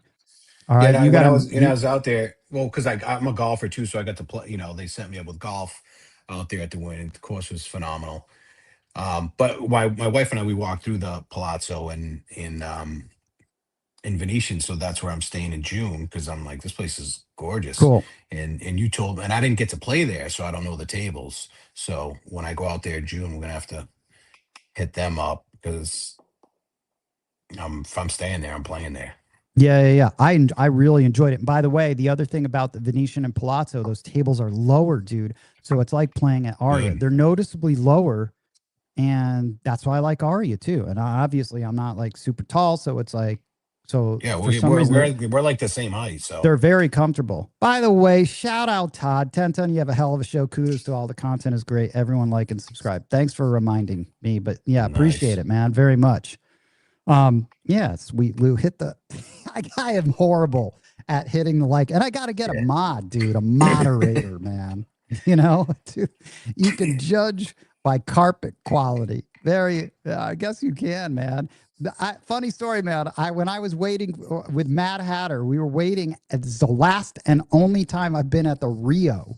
I was staring at their carpet had these crazy monkeys. I thought I was tripping on acid when I was looking. I took a picture of that. They had these crazy monkeys on the carpet. I always remember that with Mad Hatter. All right. So anyway, Encore is Paris. It's like Paris. Or Mandalay Bay, or along those lines. Like it's just it's mid. It's mid casino. Rooms are top tier. I told I told you, like, my host hooked me up with that 3-bedroom elevator suite for my 10th anniversary. It was blown away. Oh, nice, dude. You had a 3-bedroom elevator suite? Yeah. It's what it is, like 12 grand a night. They're supposed to be. She's very gracious and very, very phenomenal, I would say. And like, my wife's like, how do we step down from this? I'm like, well, wait, we are stepping down from this, because I'm not paying that for it. But yeah, no, even the bell guy's just like, oh, this is the big boy suite, and he's never been in it, and he walked around and took a peek. Yeah, it was it was legit. But as we got off topic, I wanted to talk about my last person I trained with. Was Tony Leo. Oh, dude, shout out Tony Leo. I just talked to him last week. Okay, nice, dude. Tony Leo. How do we forget Tony? Tony's going to be on. I talked to him and I said, Tony, I want to talk to you about stuff that you don't talk about on anyone else's show. Like, I think the thing that I wanted to talk about, Tony, is that being a player in Vegas, it's such a unique proposition, and it forces you to play different. I mean, I played a lot different. You just are a different player when you're around it all the time. So Go ahead. Tony Leo. That's awesome. When did you hook up with Tony? And Tony's, by the way, another OG, man. He had videos that I watched so long ago, you know? I forgot how I found, maybe it was Tony from Facebook stuff, and you know, people going at him. Like he'd go at people in his comments, and I kind of liked it, you know. That's He was the just like, Italian. yeah. That's the Italian. That's what I liked about him. Like, Tony, oh, right? I'm like, this guy takes no shit. He's just like, you know what? Meet me here. You want to roll? We'll go. You know, you put your money where your mouth was. So that's why I'm like, oh, I like this dude. He's got, Yeah. you know what I mean? He's got some moxie in him. I like that. I reached out. It was the same weekend I met up with Bo. So I saw Bo first, and then I told him I was going to see Tony. Yeah. Yeah. So Bo was kind of just like, didn't say much about it. So I don't know what's going on there with them two, but so Tony's, how would I put it? His teaching is very abstract. I will say it's not for everybody. It's like Leonardo da Vinci meets Goodwill Hunting on his what the hell? Exactly. You know, with his progression and tier betting and leveling up. It's kind of it's like a modified martingale, you know, type thing, because his is shooting in his systems. You know, when he sends you the packet's like this thick, and Tony's got a definite, he has systems, and these are systems, and you have to follow them. Yeah, that's what a system is. Right, yeah, like by gospel. They you have to follow it, or you will lose a shit ton of money, and you have to have a bankroll for it. But he's got it all mapped out. Like, he's got everything, and that's what I can appreciate for anyone. Forget about if you are like, I'm a member of this school and I bet this way. There's a time and place for it, but he's got it all mapped out. Incredible detail to every. I mean, even if you want to disagree with it, like you disagree with the 5 count, you still have to respect the fact that he's put the time and wrote out every single thing that could happen to you. This is what you need. So I feel like he's got all his bases covered. He's not just. Well, he does, because everything's hedged. There's nothing wrong with that, though, but it's a system, whereas it's from beginning to end. You need this much over this much time, down to what you have to do. Again, it's a whole different thing. I think I've come up with the best way to describe it. He's like, he's a craps player. He's teaching craps like it would almost be like a cash game poker player. I feel like those are very similar in, like, you're going on a daily grind, you just said it right there. Daily. If you live in Vegas, it'll work for you. Yes. Whether you have to, if you want to make money, if you want to make $200 to $300 a day, I can see it working 100%. But again, it's a lot of money to invest for a little amount of the return. You have to agree with that. I guess so, but you need at least 25. You need you need a big bankroll to play craps. You need a bankroll buy-in. I think to win any money at craps. I agree, but you know, just say like the average people in this forum here that go to casino tiers, you know, like, you know, you go into the high bankroll, I go in with a pretty decent bankroll. Not everybody goes in with $5,000-$10,000 bankrolls. Copy that. Yeah. You know, so you gotta kind of fit it to your group. You know, you gotta start it out. Let's say 1,000. I would say is fair for everybody. You know. Yeah. Would you say on average? Yeah, I think that's fair. If we're just gonna do a blanket number, it's like 1,000. So you kind of have to go to what your base is. Yeah. And you can't do it with Tony's with 1,000. No, you have to have X amount. I think I don't know what the bare minimum is that you have to have, but you need to, plan. I mean, but it is well thought out. That's what I can appreciate. Oh, it is. It's methodical. And one thing I like about Tony, he's passionate about it. You know, he is extremely passionate about it. 1,000%, dude. But it's kind of like I don't know who I was talking to. Maybe it was Moonshine the other day on the phone. And I was saying, yeah, dude, this is a page. I showed him a page of the edits that I made on my book. And dude, it's like fucking insane. I said, that's what's taking me long. I'm halfway done with the re-edits.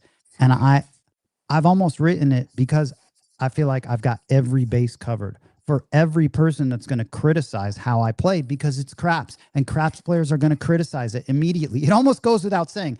They're going to be like, well, you don't need a pass line. Right? Like they're gonna be reading it and they're gonna say, but you don't need that. But you don't need to do this. And that's why I'm saying, I know you don't need to do this, but this is how I do it. And so I feel like you have to have your bases covered. And he brought up a funny thing. I was talking to Will, shout out Will again, talking about this book. And he's like, he said, you realize no one's going to read this. I'm like, I know. I mean, in the big grand scheme of things, maybe 100 people, who knows, but it'll be out there. But it's not like, for the time you put into it, I just have to almost get it out of my brain, and then it's out there existing. But yeah, it's anyway, you got to have your bases covered. Appreciate that. Tony has everything covered from, you need X amount of bankrolls. Correct. Yeah, no, and he doesn't hide that. He tells you straight out. No, that's awesome. For this system, you need 2,500. This system, you need 5,000. This you need, because it's a level up system. But like, no, he was good. Like Tony was I learned some stuff from him on certain tosses, on off access tosses. Um, and his buddy Mike had that was helping him out. He was really, really nice guy, super nice guy, really good toss. And then we went out I was staying at Red Rock, which I loved. Yeah. Tables there. They're awesome. Dude, you like the tables at Red Rock? See, I think tables at Red Rock are too high. The rails are too high. See, I felt it high. I felt it high at there during COVID. It went really? Oh, during COVID. I got heat. Different. I got heat, man, because they had the dividers.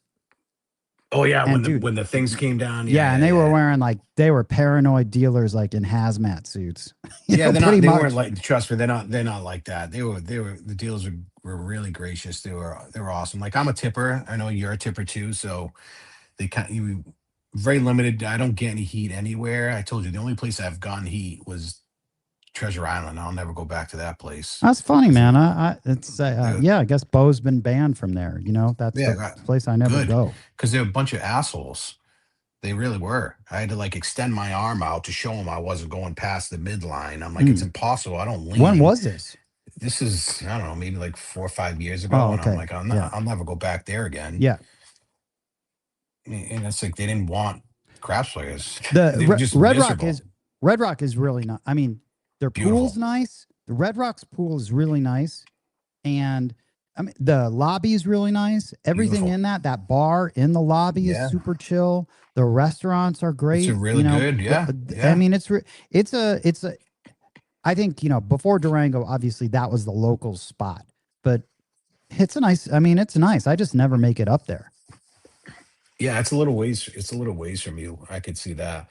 But it's definitely worth spending a day there and just, going to eat and playing and checking out the grounds, because they do a fantastic job. I will say that Red Rock was definitely one of my favorite spots. My wife loved it too. So where does your wife prefer the most? Oh, she likes when she likes Encore. She likes, but again, go figure. Yeah, she likes Cosmo. I like. I don't like the tables at Cosmo, but the event, what happened? Yeah, hold Lip King. Hold on a second. This is Pete. This is a good. What are your typical tips for dealers? Are they bets or just dropping chips? How do you tip? Oh, I'm betting across for them all the time, and I got them on the hard ways with me. If ATS, they're up there with me. All right, what do you mean you're betting across from all the time? You I'll throw them, it depends what level table I'm on. Like, I'm either throwing dolls across, whatever, and dealer control, whatever they're gonna do, they're gonna do. If they're pulling them down, I'm throwing them right back up. If I'm at $50 levels, I'll throw fives out there for them, and just get them involved in the game.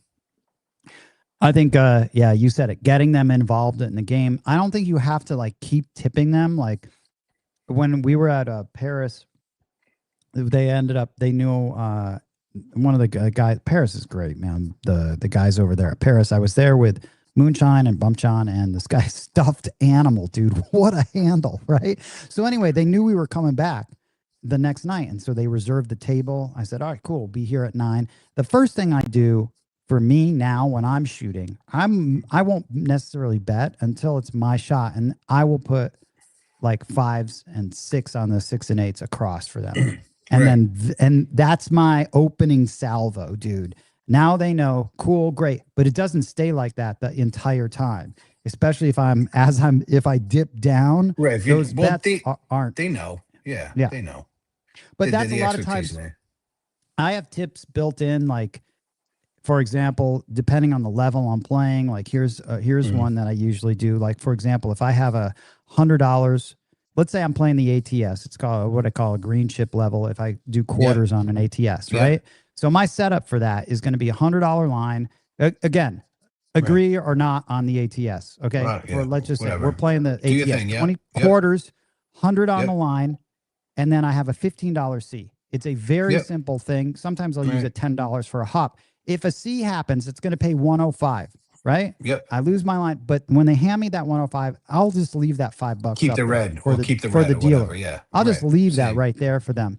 So, and those are nice little sort of things that when you get back money from certain bets that you've made, you leave it up there. I think dealers notice it. They appreciate it. Oh, if you're coming 100%. back, my advice, if you're coming back to a table and you know you're coming back to that casino and you want good customer service, you better tip, because because they notice it. They are so jaded.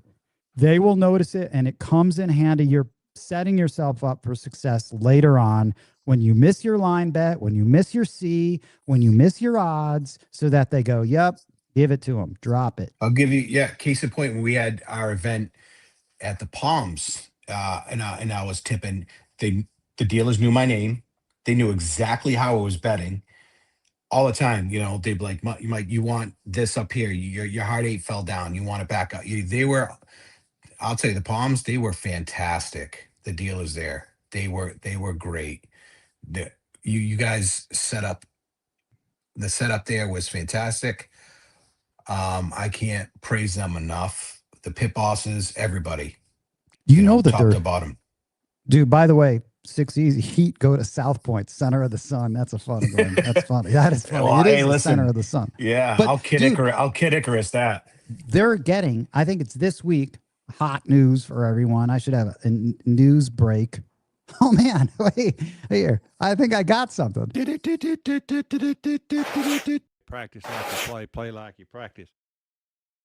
Yeah, it's not here. I haven't done any of that. The conversation's been rolling, but dude, they got 2 more tables at Palms for everyone. Jeez. So now they've got 8.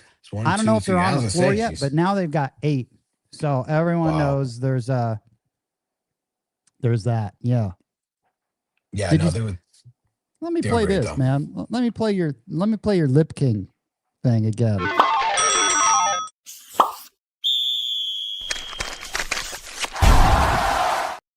Right there, all the championships. I love it. Dude, you know how many you guys have an insane amount of sports championships. I mean, it is crazy. I was looking back into it, and there's like one anomaly in there. It's like the Canadians, right? They had a streak way back in the day for hockey, but you guys, the Celtics, really, people forget how many championships the Celtics won. They just dominated. That skews those results heavy. The Celtics. Well, do. yeah, exactly. It does. But it's what makes us, the champion town. That's kind of annoying. Like, that is kind of annoying. The annoying thing about your city is that you've won so many championships. It's kind of not fair. You know what I mean? But it's. Hey, there's another reason. You gotta play the game. You gotta play the game, and we play it, and we get the W's. Boston's a pretty, I mean, I would consider Boston. So I would go, and that would be one of their stops when we would tour back in the day. Boston was a rough town, dude. I think Boston was a rough town, dude. There were always fights. Like literally, there were always fights every time I was in. Nonstop. It's crazy, fights dude. I've been hit with beer bottles and fights in there, and it's madness. Dude, I walked into a bar right next to where we were playing. There was a place called the Middle East. It was a club. Yeah, right. Yeah. Okay, so we walked into we walked into a place right next door, and I'm just there, like I don't know what I'm doing, and some guy goes up and punches our guitar player. No reason, dude. Yeah, that sounds about right. It sounds like every time you'd go to Boston, I'd expect violence. As it got closer to 2, that's when everything ensued. And if there's a place down called the Alley, and a bunch of bars, and there was just, as soon as you come out, you just have to keep your head in the swivel because fists were flying. There's just always scrapping going on. That was all back in the day. Oh man, G-Dub, we gonna ban your ass not talking craps. Shit, sorry about that, man. Oh man, but shout out Larry Bird, dude. Guy was awesome. Yeah, right? 33, baby. Oh my god, dude. Larry talked so much shit. I loved it. And then Jobless DJ and Mad Hatter. Yep, 8 tables. That's crazy. Do they have enough dealers? That's the thing. That's the thing. Yeah. So I was talking to their what's their table games main guy and table games manager, and they want tables all around. The main guy wants tables all around that bar. Isn't that crazy? Right when you walk in, it's all tables. That's great. I think it's cool, right? And their tables are very fair for shooters. Yeah. Without a doubt. Yeah. This is a good question, dude. Pete asked, what was the moment you got hooked on craps? Tuning in late, so forgive me if this is already covered. Yeah, don't worry about it, dude. I'm missing half the chat, everything. Dude, when did you get hooked on it? Because it is a weird thing to get hooked on, and it's almost like a disease. I've likened this as a virus in my head because of how I can't let go certain. Like I would be so consumed that I would just be thinking of betting progressions all the time. How do I get this up to here? Well, that's, what got me hooked on it was everything I talked about before, how it's like, the kaleidoscope is changing. And I like the aspect of how challenging it was because I like the control aspect of. But where did you first play it, dude? I played my buddy Dumpy, a high school friend of mine. What the hell? You have a buddy named Dumpy? Dude, I have Dumpy, I have Pie, I got Putter. Yeah, it looked like he had shit in his pants. That's why it's called Dumpy. From his high school friends. That's so funny. Dumpy, what a name. Dumpy. Yeah. And he's crazy. Oh my God. Yeah, he's a Louisiana boy, Shreveport. And oh my God, dude, Dumpy. So he got me into, like, he's just like, oh, let's go do the play and whatever. And I wasn't into it as much, like into craps at all. I didn't know how to play. Yeah. And I was watching him play, and I was just following his fucking stupid leads and just bleeding money. And then I started playing, like, understanding it, just the bases, just place numbers. Yeah. And then when I get into it, like I did with aesthetics, when I got hooked and I started training everywhere, I only train in UK now because they're the best. They're like a year ahead of us when it comes to techniques and things like that. I said, you know what? I'm all in. So I want to learn. I'm going to commit. I'm going to get tables. I'm going to get practice rigs. I want to be the best. Oh, nice, dude. And dominate. And that's how it is. And, I told y'all my son, like jujitsu, like with him, you're going to be the best and you're going to train hard. And then with craps, that's all I do is I train because I want to be the best.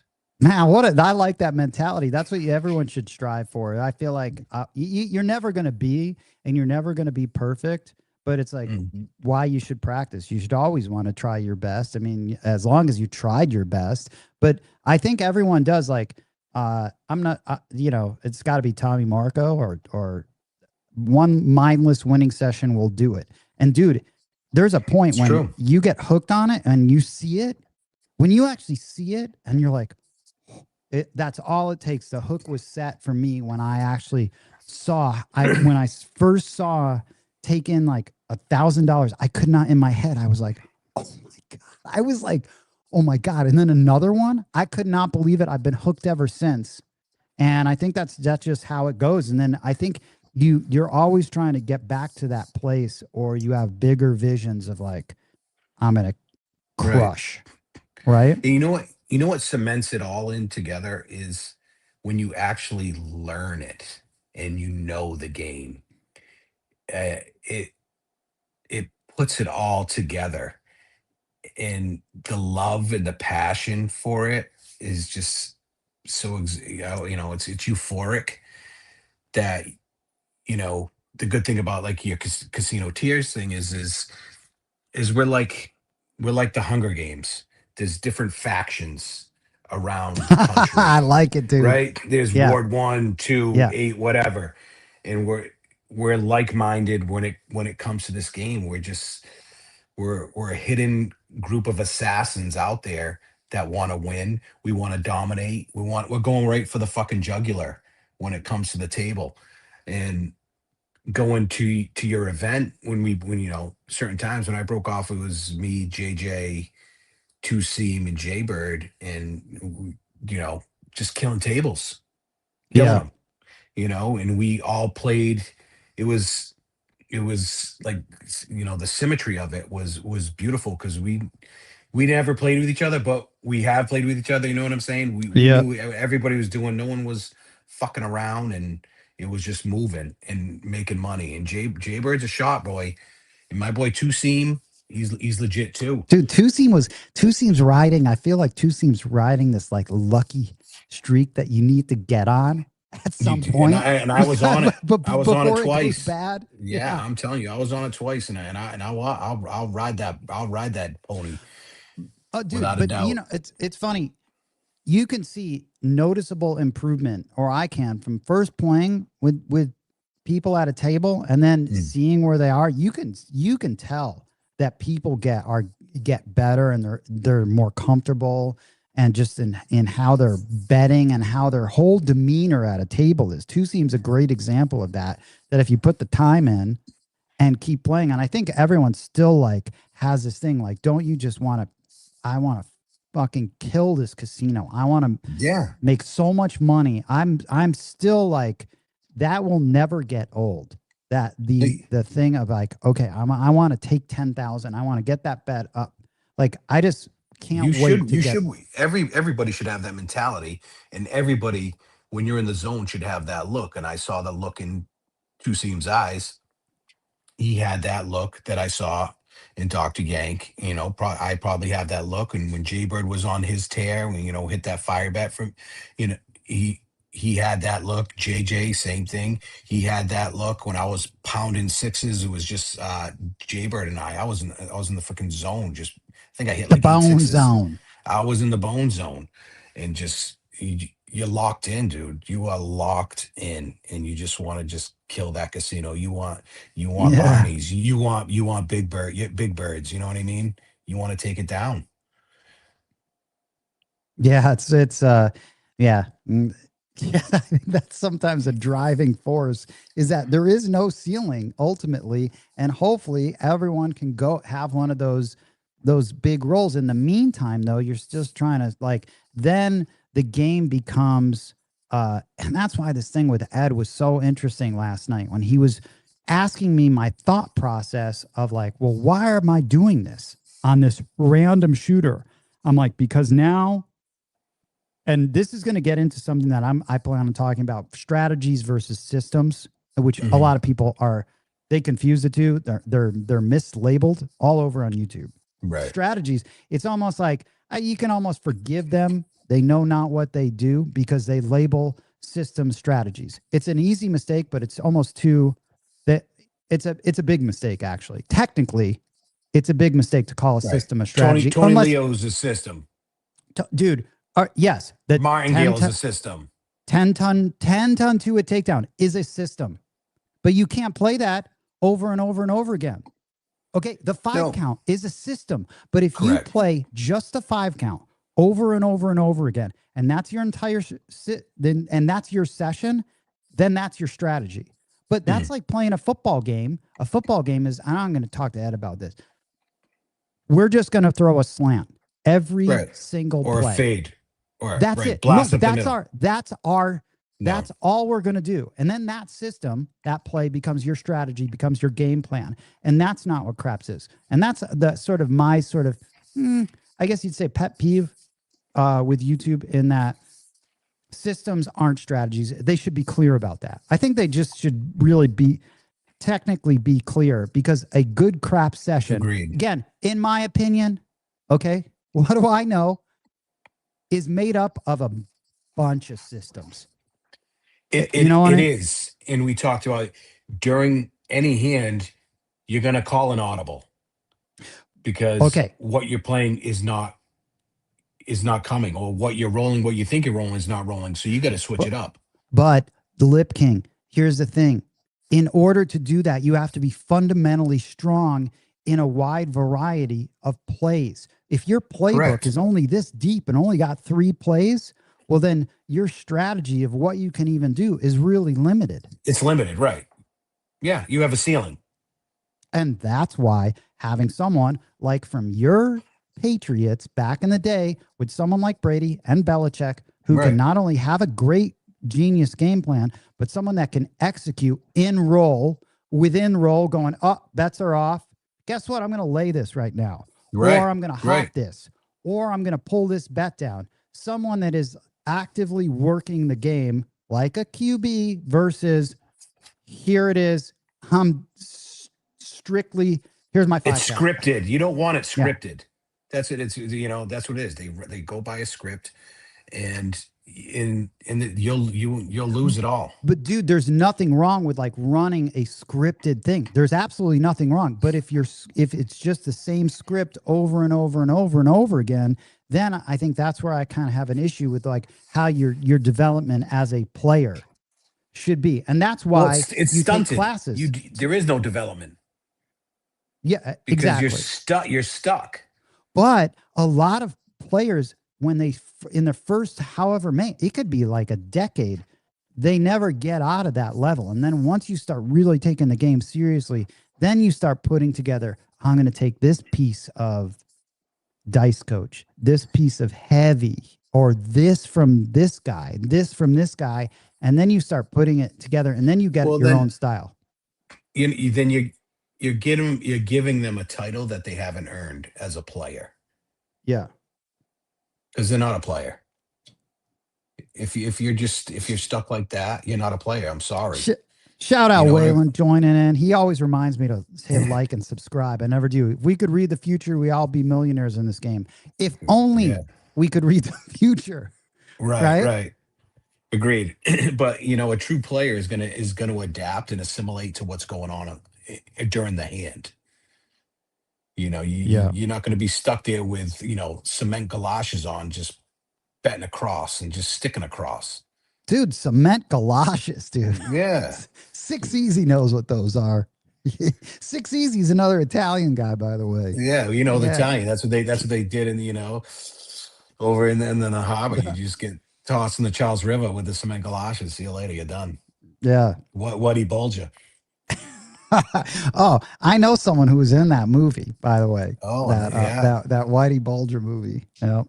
So if you ever see that, the guy that tattooed me, he plays one of those Johnny Depp's guys in there. Johnny Depp's guys or Jack Nicklaus's guys? Oh no, no, I'm thinking of the other one. Yeah, Johnny, with Whitey Bulger's guys. Yeah, yeah, that's right. Great.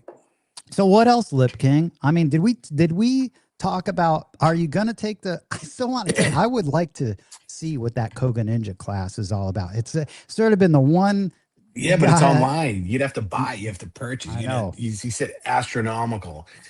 But he's doing a data dump now because he's retiring in 4 or 5 years. And I wonder how expensive it would be. But going back full circle to Koga Ninja, I don't see any problem with him charging whatever the hell any of these guys want to charge, because there's something to be said about all of these courses and classes, forget about craps. But if you like, time is time. And some of these, I agree.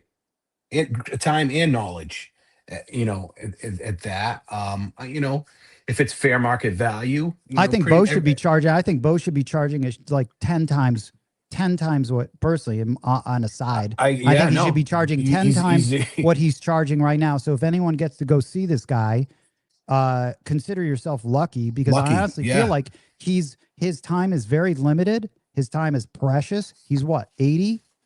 Yeah. One of the legends. The guy should be charging fucking like $1,000 just to be in his presence. I mean, just to pick up from what he gave. That's my opinion. He was, I mean, no, when I with him one-on-one, it was cheap. When he told me the price, and, you know, and I gave him, I'm like, wow, and I tipped him because, you know, I felt it was. He's such a nice guy, man. Yeah. He is so nice. And he genuinely wants to spread the knowledge and for the love of the game. This guy loves the game. That's why I love Bo, because when I'm next to him in a class and I'm watching him talk, it's like, how many times has he said these things? And he still says it with a lot of passion, you know, a smile on his face. It's really awesome. You could tell he genuinely loves the game, you know. He does. He just loves the game. And I feel like he's, you know, just like, shit, if I didn't know him now, I would pay whatever it would be. I'd probably be like, yo, I want to go out with you. Like, let's go to a casino, whatever it's going to cost, because you're not going to have an opportunity like this possibly in 5 years. These are finite. Agreed. This is a finite commodity. And with that, the price should be commensurate with that. And that's my opinion. I should tell him. I'm going to tell him after this. Yeah. I mean, again, it's going to, you know, for all the people that get to see him, super lucky. I mean, he's just such a kind guy, you know? No, Bo is genuinely just a great human being. He's a great teacher. So you should be a sponge and absorb everything that he has to say. Yeah. Without a doubt. I agree. Hey, Reaper wants me to ask Lip King about the DP players. The don't players? Mm-hmm. The don't pass players? If they, I've played with them, you know, if they just stay in their lane, and, you know, it's because it's a part of the game, and I get it. There's many ways to skin a cat in this game. About knocking them off. I do. I enjoy it. I get, you know, I get a high off it. I'm sure a lot of people do. But if they're quiet in the corner, I honestly, sometimes I don't even pay attention to it. But if they're next to me and they're rah-rahing, then, you know, it's on, dude. I'm coming for you, and I'm gonna set something to snipe you. And so you have like a little art. So you take that personally then against DP players. If they're obnoxious, 100%. You know, there's one guy I've seen. He's don't play. He sits in the corner, and he's like reading his Nook. You know, and he's just doing this. And he doesn't even pay attention. When it comes, he just all right. He picks up, and that's the perfect don't player. He doesn't give. You know what I mean? Yeah. He's not in. He's just He's just doing his thing. Probably, you know, he's probably running away from his wife for the night and just sitting there and getting away. Yeah. And that's fine. And we're on the cruise with the Oz and Dr. Yank, and there was a guy. He was a pretty funny don't player. You know what I mean? He was joking around with us, and I think there's a place for it. Yeah, because I lay bets. You know, and that's the same. Yeah. That's not different. Yeah. Not all don't players are created equal. Some are okay, and some are cool. Yeah. You know, I think that it's how you play it, and some that are very, you know, argumentative. Hold on, I got son, not my son over here. What are you doing? Oh, nice. He's been doing a little moderating. I've been doing some too. So one of my closest friends, he's Waylon says, don't hate the DP players. They're not after your money. They are betting to win the casino's money. Most of them anyways. Well, I would add to this, Waylon, that I do have problems with DP players like you, Lip King, if they're obnoxious. And a lot of the ones that I encounter are not just playing their game. They're playing their game, and it's obviously like the $50 ferret who was literally following me around to play the don'ts on me. That's like shots fired, aggressive. These are the players that I feel like why do Well, that? they're making it personal. They make it personal because I'm not going, because if a don't player's there, when I get to a table, I'm like, cool, he's got this table. I'm not going to be obnoxious to him unless he starts being obnoxious to me. And then it's like, okay, gloves are off. I guess this is how it's going to go. But I've been at times, and you can get along great with don't players because I feel like there's a way to play the don'ts, and you just play it chill because, you're sort of, you're against the table.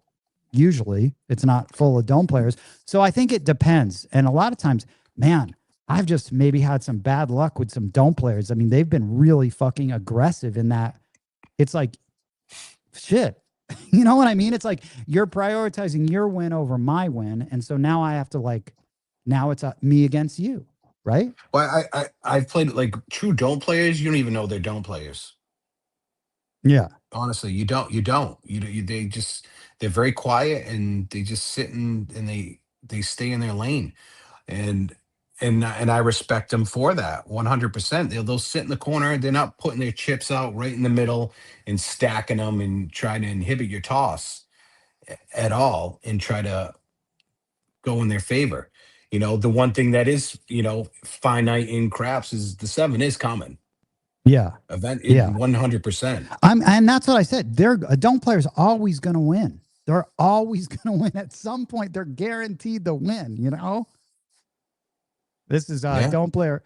Todd, don't player at a local casino, always quiet and to himself, but last week on a 70-minute roll. Wow, good job. And sunk him for $15K. It was great. That's awesome. Reaper agrees. And then Craps Master Journey. I have problems with any obnoxious player, light or dark. I would agree. Yeah, but I have problems with obnoxious freaking pass line players. Yeah. We have assholes on playing the pass line too. They could be worse and be detrimental to your hand than a don't player that is throwing out hot bets right in the middle of your toss. You're setting up, and they're just not following the etiquette of the game. Yeah. So you can't. It's interesting. Pearl's Girl says, I've witnessed the energy when don't players come to the table. Last week, the table was good hitting points, but as soon as don't players showed up, the energy changed. I mean, dude, speaking of which. Conversely, I've seen the opposite. What have you seen? I mean, energy changes with certain people, dude. When they show up, it's like Pigpen in a dark cloud. There's this guy I've played with a few times. He's 44 inside working, and they 7s out all the time. It's pretty hilarious. So, anyways, the table's going cold. He'll put a quarter on the don't just to sway it, just to switch the mojo, the vibe, and then next thing you know, points are hitting. It's so interesting, right? I've seen that. I've seen that too, all the time. Yeah. Dude, this is Chow. I agree with you. Bo is a treasure back then. Someone else asked in the chat, was Bo a good shot? I think back in the day, I think Bo knows his sort of limitations. I think Bo is great from straight out. I would bet on Bo from straight out because I've seen him do great from straight out, especially at Bellagio. Seems like that's where great tables he would. There too. But dude, I know Bo back in the day, man. That's what I say. It would have been fun playing, being in Bo's crew back in the day, because that guy was like 50 rollers, so-and-so rollers. I mean, man. Don't players die young. East Coast craps. That's funny, man. Oh my God. He's got a hit on him. I love it. ECC. Don't players.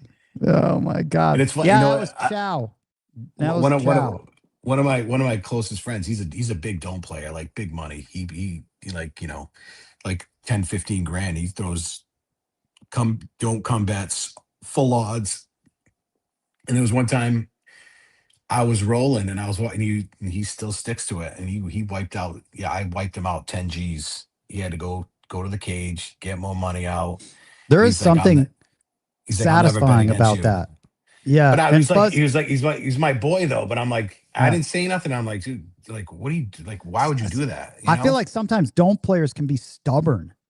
Yeah. Like I've tell him, I'm like, dude, you should really be betting change. Just like the whole table's here. You should just like join our side just for a minute. Oh, that's the you know? best. No, Fuzzy's coming. I love when don't players shoot and they just whacking points and they knock themselves off. Dude, I or they even hit told, the I think I ATS. even It's the told Fuzzy, best. like, watch, I'm going to bet on this guy because it's like, Yeah. don't players seem to do that. Dude, like at Encore, there was one time this don't player, it's like, it's so funny. And he's looking at me and we're both cracking up because he made me so much money because Yeah. it's like don't players. Sometimes it's so funny. The reverse happens. And when you were laughing inside, and like you said, they're stubborn and they'll just go back to it and they'll just keep going and going and going. And then finally, they're just like, I'm passing the dice. Dude, Testaverde, this is X-Men, was betting the don't at palms to change the energy. I mean, the idea was right. And then, dude, Dr. Yank, dude, Giggity. Giggity. Dude, Giggity is hilarious, isn't he?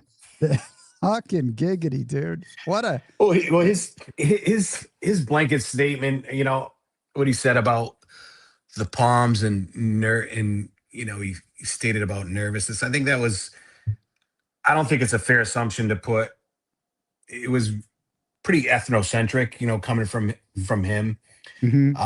Because you can't, it's not one size fits all, because I could tell you from my perspective and I'm not fucking nervous, dude. I've crushed ribs giving CPR.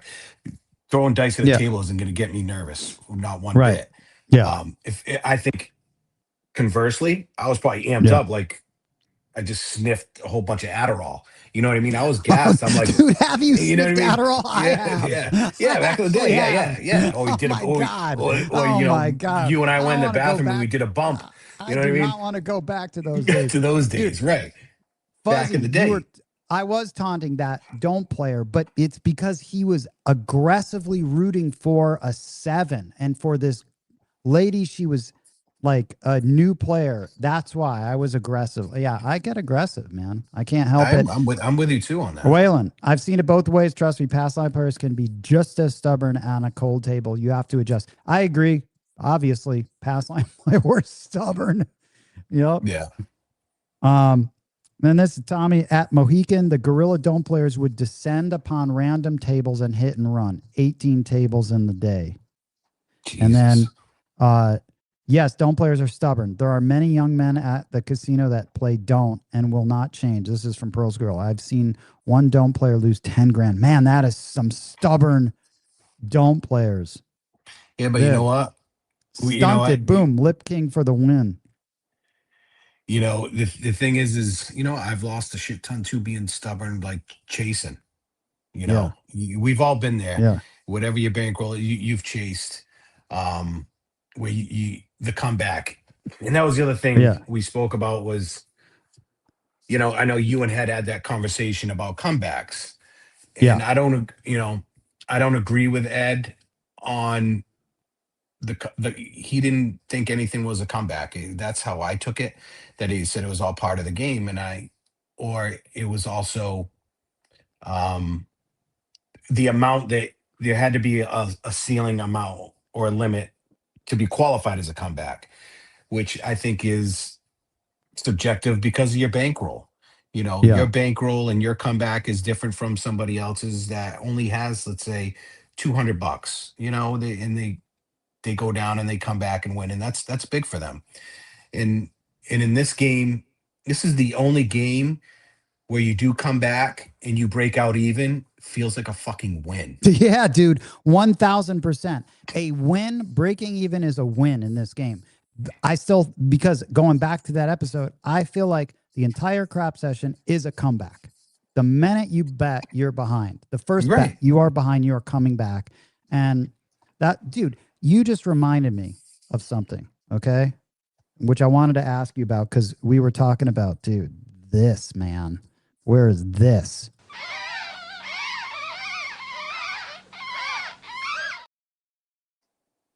Ferrets in Boston.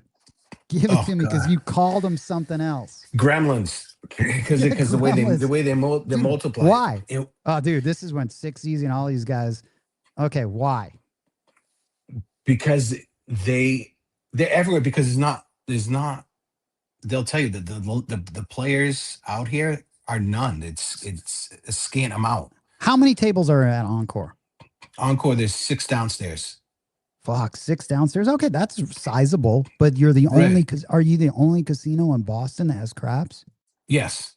Holy shit, dude! The 6 tables for the entire city. For the entire city. So are they filled up? The jammed? Oh man, jammed, and that's the thing. And they're $25. It doesn't matter what, because it's the only show in town. Okay, so are the what's the minimums there then? $25, $50. Oh man, so that's why. So they upstairs. Are really. What's upstairs? Yeah, that's the 100 and higher. Holy shit! Upstairs. They don't have anything below 25s. Maybe in the more. I like on the weekends. No. So that supply and demand really limits it. Like it doesn't. They don't give a fuck. Really, they don't care. So it's $25 and it's still jammed. That would sort people out. Jammed. You know, that would clear a table up. Because it's the only show in town. So exactly, it's 100% supply and demand. And then what's worse than the ferrets is the fucking swindlers. I've seen them. Swindlers and they prey. gremlins? Yeah, so they prey on they look at these like young drunk people or that don't know how to play, and they'll go right next to them and like, oh, bet this, and they'll like try to befriend them. And then when they've hit a few things that like, oh, he's asking for a tip. And I'm like, so like wow. gypsies. Dude, like gypsies. It's I'm watching this and I'm like, I can't believe this is fucking really happening. And I'm really? Like, yeah. I'm like, they're really milking this dude, you know. And I oh yeah. And I've seen women. Are they women? Too. Both. I don't know. They're probably working in groups. I've seen it. And I'm gonna have to ask Six Easy about this. So you got swindlers, and gremlins. Yes. What are the gremlins like? Does anyone know how to? What's the percentage of people that are like you that know how to play? 0.001%. Really? I have never seen a DI up there playing. Wow, dude, that is interesting. So you don't see. So when you're betting, when you're playing, you don't see anyone that's like from a GTC or that's got a par toss or anything. It's all random. All random. Wow. What about upstairs? Upstairs, yes, I have. That's the 0.11%. Wow. But I've seen more at Foxwoods than any other place in our geographical area, I would say. Dude, Bally's BRB. Rhode Island, no. I think BRB meant to say amen, Lip King. Yeah. There's nothing up in the Northeast. Yeah, wow. That would be so frustrating to have to endure that you are trapped there, even at such a high limit, which is $25 will prevent people from getting on a table here. It does its own sort of sorting, but they just lock it. That's the bare minimum. Yeah, elbow to elbow. Oh my God, dude. Yeah, even then you go to the 50, but even then, like it's a super bouncy table. Says weasels. Yeah, seriously. Oh, that's bad. It is bad. And in the full degens, you know, because I go up there quarterly because one of my friends owns a spot up there and I'll help her out. And so I'll stay up there and I'll go down in the morning at like 6 and try to get some play in before I head out. And I've seen people there when I went to bed at like 1 still playing all the way till 6 in the morning. All right. So how often are you even heading down to Foxwoods? Because Foxwoods don't go as often in town then? It's just Encore for you. No, Encore and Bally's in Lincoln, Rhode Island. Oh, okay. So you'll go to Rhode Island too. Yeah, because I'm like in between. Yeah, both. Yep. Less traffic because I told you in Boston, you could be 2 miles from Encore and be 45 minutes away. Oh, so that's like LA traffic. It's awful. Really terrible. interesting. We don't hear really anyone talk about Rhode Island. I don't even think a casino in Rhode Island has been mentioned. I know Granite Dice talked about New Hampshire, but or maybe BRB Yeah, the Nash, has talked about the Nash up, and I don't know. I don't think they have tables yet. I don't think they have craps, or they might be getting them. So in Rhode Island, what's that scene over there? Valleys. That casino's huge. Oh, really? How many tables? Valley. And No, they don't have many tables. They just put in one of those electric ones I saw. So they used to have 4. Now they have 3 plus the electric one. But Foxwoods has the most. BRB will tell you how many. They must have, I don't know, 9. They have what, 2 crapless? that'd be interesting, man. That'd be interesting to go. Oh, that's the other thing. There's no crapless in Mass at Encore. Oh, wow. 0. Crapless, man, crapless you can make a lot of money at. I love that's why I go to Foxwoods. Mm. Because they have crapless. In Mass, they don't have it. Rhode Island, they don't have it Twin either. Rivers in Lincoln, Rhode Island. Yep. It's a Bally's property. Mm. Yeah. Yeah, dude, you got to meet 6 Easy. I'm going to share your number, dude. This guy's funny. But 6 Easy, well, you know what? He will talk your ear off. Just be aware. All right. 6 Easy can talk with the best of them. He's one of the best. All right. I say that with a lot of love, 6 Easy. Crapless at Foxwoods and 6 regular and 1 electronic. 1 electronic, yeah. So yep. Yeah, man.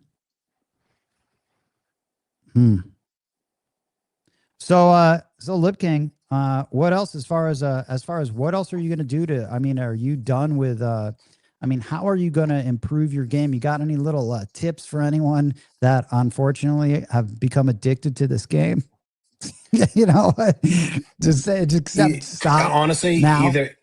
Honestly, I would say be all in, like seek, instruction from a qualified people. Don't go off YouTube and follow all the bullshit that they have to say, because they're selling you horse shit pretty much. But YouTube is where I got interested in it, and YouTube can serve as a platform to take the game to the next level. I still think you got to take the game to the next level and seek out the guys that are doing it. It's like when you are playing guitar on your bed, when you start stepping that game up, you go into a whole nother and you seek out different people. And I feel like it's the people that are playing it all the time. But that's me. That's me. Well, I think it's good to help understand the game if you don't know how to play the game. Listen, Craftsmaster Journey brings up a good point, Craftsmaster Journey. But not everyone on YouTube is BS, and I agree with you. Not everyone on YouTube is BS. I 1000% agree with you. Right. I'm generalizing it as the people. I'm not naming names. Stop generalizing, Lip King. Right. Yeah, I do it too. Ed does it too. Yeah. But unfortunately, it's the majority on YouTube is that gets all the clicks, and so that if you punch it up in the algorithm, all the shit it rises to the top, and that's the problem, and the competent and knowledgeable ones, you have to kind of weed through and try to find them. Okay, so that I'm going to go back to Vegas Day Tripper, because that's someone who was actually doing it and for clicks or whatever and getting. Come on, I'm sure he was, right? Like, why is anyone on YouTube that are showing live sessions? But he knows how to play the game. Right. Respect for knowing how to play the game and not just going like a Sean Perry. If you would watch that, to me is like, that's running the same play. And that is not, technically he's playing the game, but like, hey, I'm going to bet $1,000, like it's all going to be come bets max odds. Okay, this is how I'm going to play. I'm going to take stabs at $50,000 markers until it wins and then post it on YouTube. That's what people would think is how to play craps. It's not, but it is technically a way to play the game. And I think that's where people sort of don't understand, and when they have to take it deeper, Lip King, It's like, and that's when I was saying, Well, that's my just the right. thing. That's the surface. That's the entry point. Look, dude, to get it. VDT is on here, just having fun. I want to have VDT on here. VDT, you can cover your face, do whatever the hell you want. He's a great, he thinks about the game. That's what I was saying. This is a compliment, not anything derogatory, by the way, but you slot into that influencer type thing because people enjoyed the content for the views, dude. Yo, That's what I'm VDT, saying. he's been pumping your tires, bro. You know? Yeah, no, he's nothing but praise about you, man. So that's what I mean. So it's like a lot of respect as far as like, that's someone that actually knows, you can tell he's playing the game at a different level. It's not just, I'm going to bet $1,000 on a number and do this shit, right, dude. You know, I think that's what we're saying. So Craps Master Journey, agree with you. Not all YouTube. I mean, listen, John's got a show every day. You know, I watch bits and pieces of it. I catch a lot of it. I mean, he's doing the Lord's work. Right. I stand correct. You know, there's a majority Big of them, AZ, you know, is crap, you know.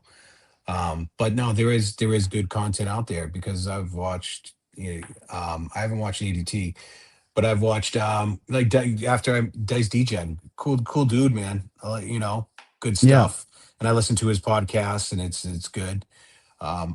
So, listen, he's an important player in the pantheon of players because he's young. Yeah, he's young, and there's not many young guys out there, especially when you roll up to a table. What you see is people whistling by the graveyard. Yeah, and Pearls Girl, this is exactly what I mean. Ever watch Vegas Matt play craps? It's comical and always ends the same. Thousand sauce. Listen, I'm going to just say this. It's like watching Vegas Ball EC. As much as you'd like the guy and respect the guy for his thing, dude, that's horrible. That to me defines old school rigid craps players. This is how to play the game. Same with Sarasani when he would take him and go play. Same with Bluff. Exact same thing. Is it craps? Yes. It's more like pin the tail on the donkey craps. That's what I think it's like. It's pin the tail on the donkey. I can do that a billion times over if I want to. I just can't play the game like that. If I wanted to go there with $10,000, this is what we're going to do. I mean, maybe, who knows, probably be fucking billion times bigger if I went there casino. Hey, Palms, I'm going to go there, going to bring 10,000 and we're just going to bet $1,000 place bets. Be interesting actually is if I did that and talked about the process going through my brain on what I was doing. That's the problem I have with YouTubers. There is no process between the brain as far as zero. It is like pin the tail on the donkey. Sorry, that's my opinion. It is what it is. They just rapid rolling, just letting it go, and whatever hits, and that's it. Yeah. You know? So I mean, but it's a form of gambling. What's 6 easy? It's gambling, and as someone I respect, and no one knows shit. Lots of losers know how to play. Yeah. I mean, Policy would argue with that. Combet is the way to play. Yeah, him and Dom should go get a room together, and they could, and a bunch of my super old friends that swear this is I'll tell you how to play craps. Lip King, I'll tell you how to play craps. This is the only way to play craps. It's not the only way to play this game. They can all get a room together. But yeah, exactly. I don't care. Exactly. I don't care. I won't play that way. I don't. I think that's the way I play. I think that I don't care. To me, that's short-sighted.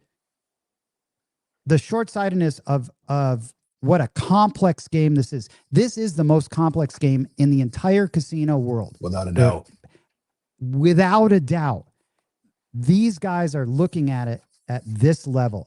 It's almost like they're in a wading pool. The ocean for craps is so deep. It's like a bottomless pit when it comes to betting, systems, strategies. And I think that's where we're all swimming in more of the ocean of it. These guys are just in the fucking kiddie pool. And they're still, maybe that's all they will be, because all they're going to bet is come bet with odds. Yeah, fair enough, right? That's how they want to play the game. Hold on, I got to put you on hold. I got to hit the head. Dude, I'm going to go with a little, what? I'm going to advertise to support the show right now. Okay? Yeah, do that. I'll be right back. And I'll do this. Let me know when you're back, dude. But all right, little Vegas for everyone that's still here, appreciate it. This has been a good chat with Lip King. But Pat, I found craps by watching Bluff. Now I understand. I appreciate the game. I struggle to watch him. What a comment. What a comment. The more I think we can hear. Hey, Lip King, I think I can hear you pissing. All right. Okay, this some good comments. Waylon, what I don't understand is how some of these YouTubers like Bluff Matt, etc., show videos losing hundreds of thousands, but yet have 1 million subscribers. I mean, I think it's sort of that's what sells. And you got to understand how these guys are bankrolled. A lot of people think that, oh, I'm playing with my own money. If I went there with 10 G's, I don't have a benefactor or a business behind me. And it's a different business. And I think that's what people can't understand. And that's a lot of the general public is just watching it for that. I think it's a good way to hook people and get into it. And if you're only looking at it on a certain level, but once you start getting into the game, you crave more from it. This show could be, that's a good idea, Matt Hatter. I should talk to them, and then just place your entire bankroll in the field, 16 ways to win, 20 ways to lose. Oh, nice, dude. I got the Vegas cam over here. Beautiful. And then Pete, with 40 different bets on each roll, there's a variety of ways to play. There's an endless amount of ways to play. This is the most complex game, and I think that's why it becomes the most challenging for people with a brain, because it incorporates hand-eye coordination and motor skills along with some really complex chess-like lines, football gameplay lines. I mean, dude, it is not, and the Vegas maths and the bluffs and all that, I'm telling you, it's like pin the tail on the donkey. Well, they dumb it down. That's what they do. They take the art out of it, or they don't put the art in it. I should say. Maybe they don't want to learn that way, and that's fine because of they're making money on the system that they have, and that's fine and good. But with Bluff, he doesn't claim to be. He knows it. He just chucks them, and you can clearly see it. Super Mario says 10-ton lips are the only ones talking nice about K7 in the last 8 years. Is that King Dice? It might be King Dice. Dude, by the way, it's so funny, man. Whatchamacallit, ETG, my son, not my son, sends me this text. Next time someone goes off camera, you should turn their mic off because we could hear you pissing. Yeah, hey, gotta go, man. You know what? You're right. My bad. I felt like kid. What Frank Drebin and Enrico Palazzo when he went to the bathroom. Remember that? Naked Gun. Oh, dude, Naked Gun's funny. Dude, didn't wash your hands. That's what Reaper says. Yeah.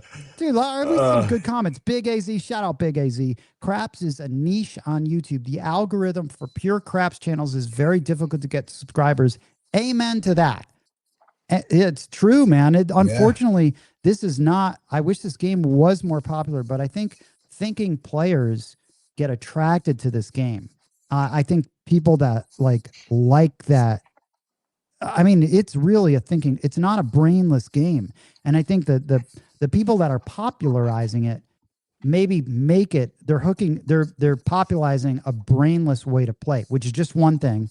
And it's easy. If you notice, there's no thought process being explained. Even when Sean Perry's doing his fucking combats or whatever he's doing, it's still the same thing. Bet big over and over and over again. Any one of you guys can do that. Any person can do that. You just need a bankroll.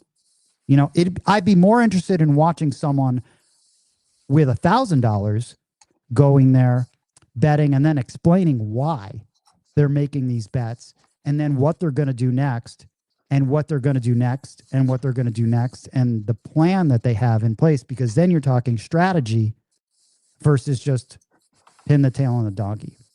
Right. The cognitive part of it, because that's okay. That's a huge portion of it. And fair enough. I'm watching Bluff and Vegas Matt to be entertained. Sure. Agree with you. And that's why they're popular. Right. Because craps players are watching this because they're players. They're not necessarily entertained. I mean, you could be entertaining, but still, I think you want more. I think I want more. I've never I've watched always Vegas, man. wanted it. I watched Bluff, and I find it like entertaining, like some of the high limit crap stuff, and and also I'm watching the tables they're playing on to see if I'm going to play there. To be honest with you, I'm watching for bounce and things like that. Interesting. Yeah, Yeah. that's I'm looking at the way his dice are going off at I'm not going to play El Cortez. I can tell you that. Yeah. I didn't like the way it went off, and certain casinos I did. Nice. Easy. Giving a shout out to Vegas Day Tripper. One of the first people I watched and got me interested in the game. That's awesome, man. That is There you go. awesome. Agree, brother AZ. Got to be because no one wants to see how to lose. This Yeah. one. Sensationalizing a very humbling, tough game. Yeah, they are. Yes. Facts, right? I mean, they are sensationalizing an incredibly tough game. And I think a lot of people don't realize like that Sean Perry session, from what I heard, took multiple markers to even like, but high rolling craps. Well, what I like about Casino Tears is that night that we had out in Vegas is it was raw, it was real. Like we shooters, and we took a beating. We You know took what I an mean? ass And whipping, dude. and we were humble, and we said, you know what, we got our teeth kicked in, but then as resilient as we were, we went out, got our money back. Yeah, this is without a Big AZ. Watching real craps videos can be quite boring, but it's real. Only craps degens enjoy, not the casual gambler. Yeah, I would even drill down on the degen part. I actually think that like a real thinking, problem solving people, I was like a chess player, and I think that's a thing that it's very strategic to me. I think that's where I like it. And I want to conquer a game, I feel like, from your mind versus just like, well, Tenson, how about if you had it like video, let's say our group, like a group, whatever, for like you and I were playing, and it's getting filmed, but there is commentary over it at the end, like why we did what we're doing on the table.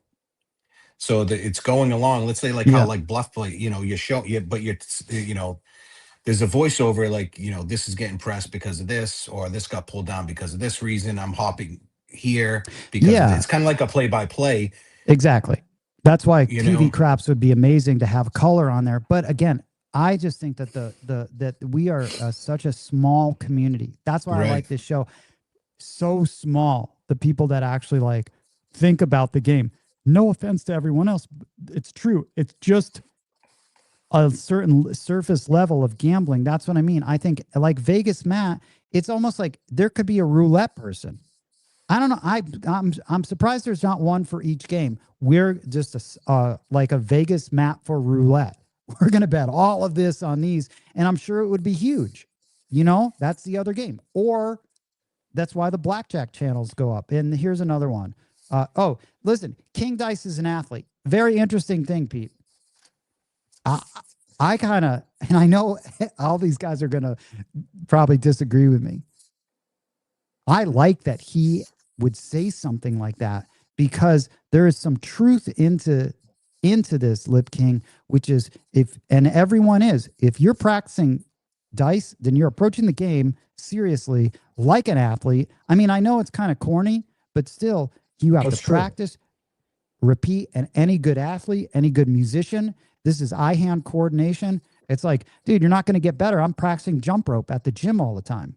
Well, now I can jump rope pretty well from where I was a week ago, but it takes practice, and I'm approaching it like an athlete and serious. So there's some truth in that statement, although I get it. It's kind of funny to actually think about. So I don't know if how you meant that, but you know what I mean. Here's another King Dice thing. Yeah.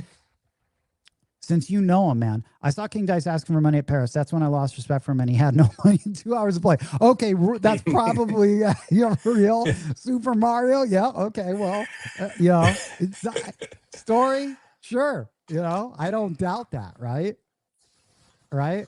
And then casting TV, I watched Bluff earlier today, lost 28,000. Dude, I would love to play with that much money. Oh my God. I would love to play with that much money. And actually, because I feel like if I had that much money, I think I could make 100,000.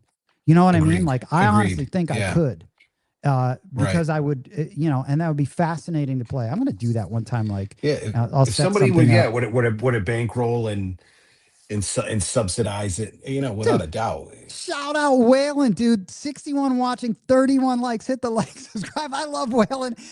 Man, I got to hire you for my, and I'm in advertising, dude. I am the worst at advertising to subscribe, to like and subscribe. Oh my God, dude. That was funny. Let's see. Yeah, that's great. Will, hey, what's wrong with YouTube? Oh my God.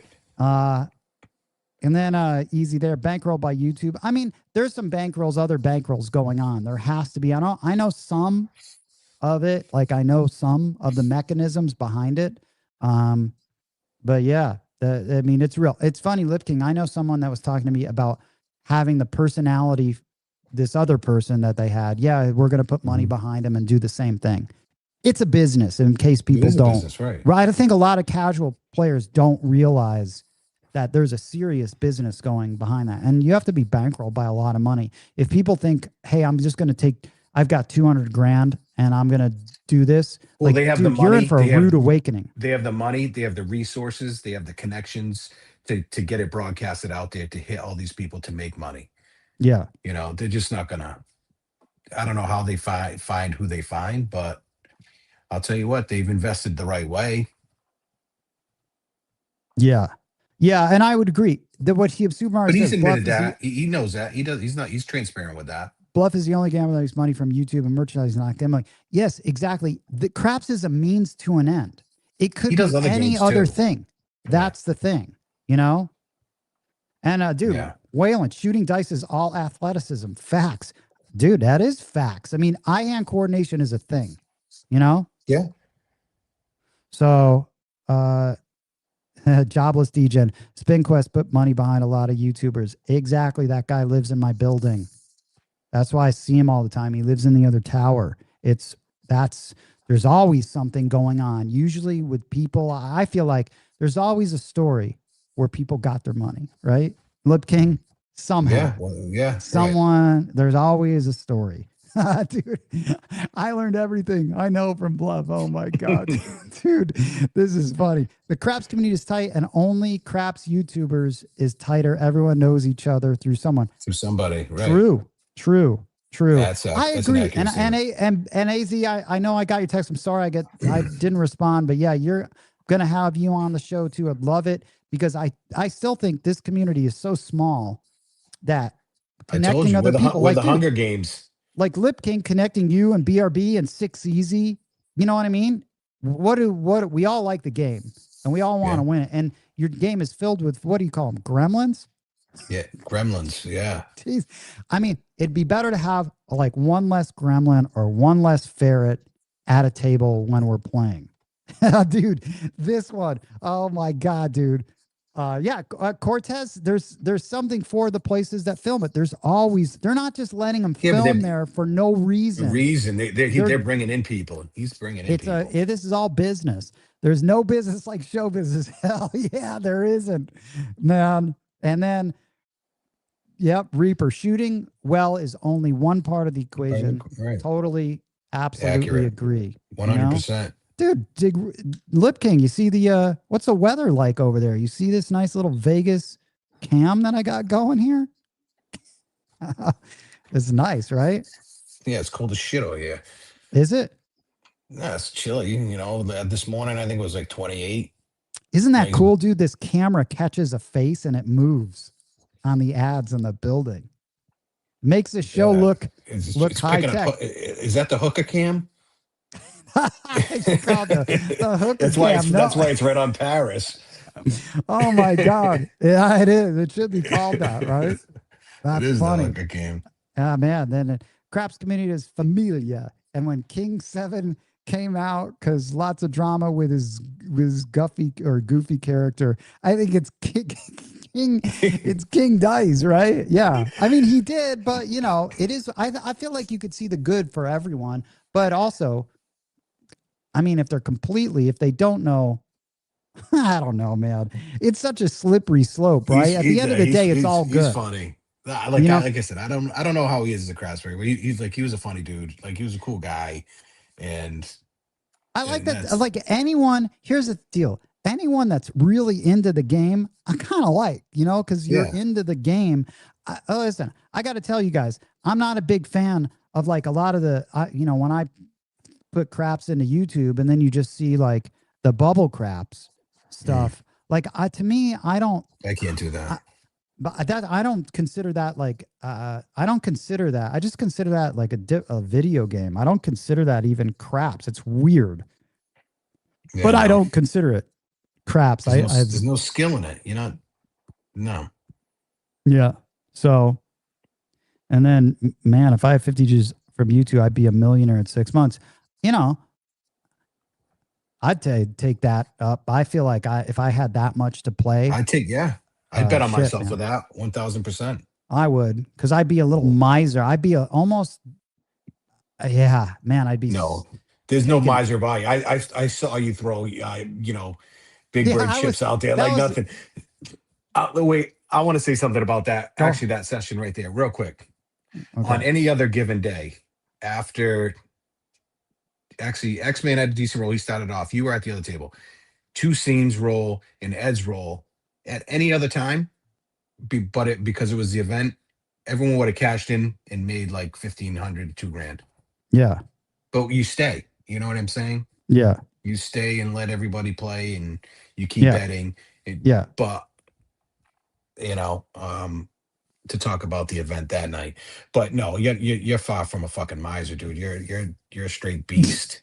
No, dude, I saw you come over my shoulder with a big bird chip, and you just threw it down. And you looked at me, and you had that eye, and you're like, fucking press it to like 2,500.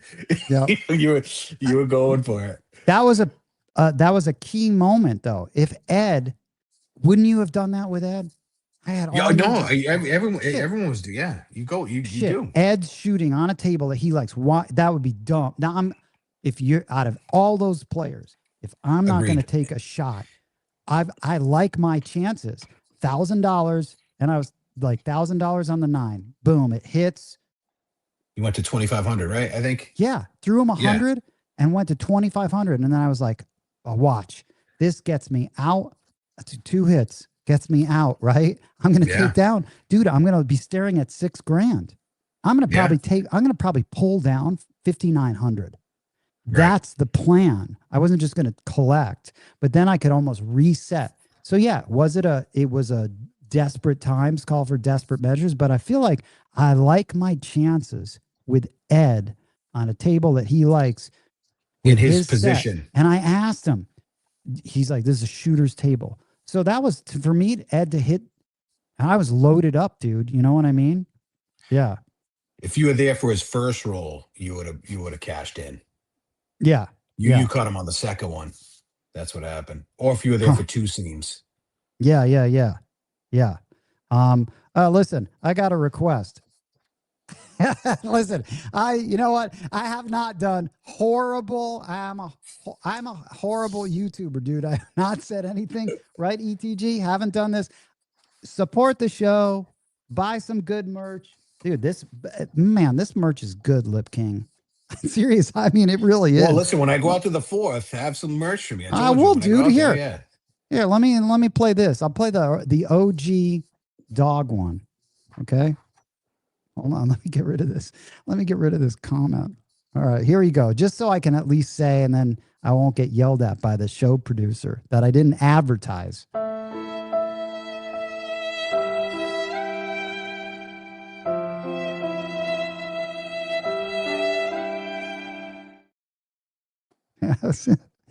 Yeah, it pulls at the heartstrings. It does, I'm telling you, he will not. I keep asking him to make one with the little starving kids, but he won't do it. He won't do it. He won't cross that line. He's like, he's like, that's a line he will not cross as a graphic designer. He won't grab it. Yeah. So, but thanks for reminding me. Who was it? Who was doing that? Sally Struthers? Is that what? Yeah. And then so Reaper says, I'm sorry. So we all lost big on Ed and Bump John's role. Lesson learned. Everyone must be qualified. I mean, Yeah, man. It's all entertainment. No need to look behind curtain. I disagree with almost everything, but enjoy the content. Yeah, that's what that a lot. He's talking about the YouTube stuff. Hmm. You know, I agree, but I think that there's something to be said about connecting people and the community. It's like why John's show is good because he's got community. John and I, John and I talked, we'd have a lot of things that we'd overlap on, a lot of things we wouldn't. You know. Hmm. But it's good for the game. That's what I feel like. It's good for the game, which still, isn't it blow you guys away how many people don't know how to play this game? Right? It's amazing, Lip King. Well, it's what blows my mind is how many people think they know how to play the game that show up every day to play the game. I think that's what blows my mind. I guess so. See, you have you guys, most of the guys, I'm so lucky because I have so many options and I can literally choose. I can pick and choose. So when Ed was talking to me about, well, there's a random player on a table that you better, I'm like, dude, first of all, I do everything I can to not play with randoms, everything. So now I'm not. I saw, you know how lucky that is for people to come out here and be on, like, for me to get a table set up. Because we're doing everything we can. Like when Stuffed Animal was there and Bump John and me, we had the Paris table. And I'm like, I'm gunning for that ATS, man. Yeah, but 100, also you're a fucking vampire. You play at 2, 3 in the morning and wait for 12, everybody out. 11:30. But again, that's what I've kind of always been that guy. Like I never would go to bed. I'm not, you know, I always would go to bed 2 o'clock anyway. Right. So yeah, no, but you're right. You do have the options. You have so many tables to choose from. We don't. I would be so miserable probably in so many of these other cities that I talk to players at because, you know, it's so easy here. And plus what you've built up, I've built up enough, like I say, juice at all these casinos where I can go in and get a table limit raised.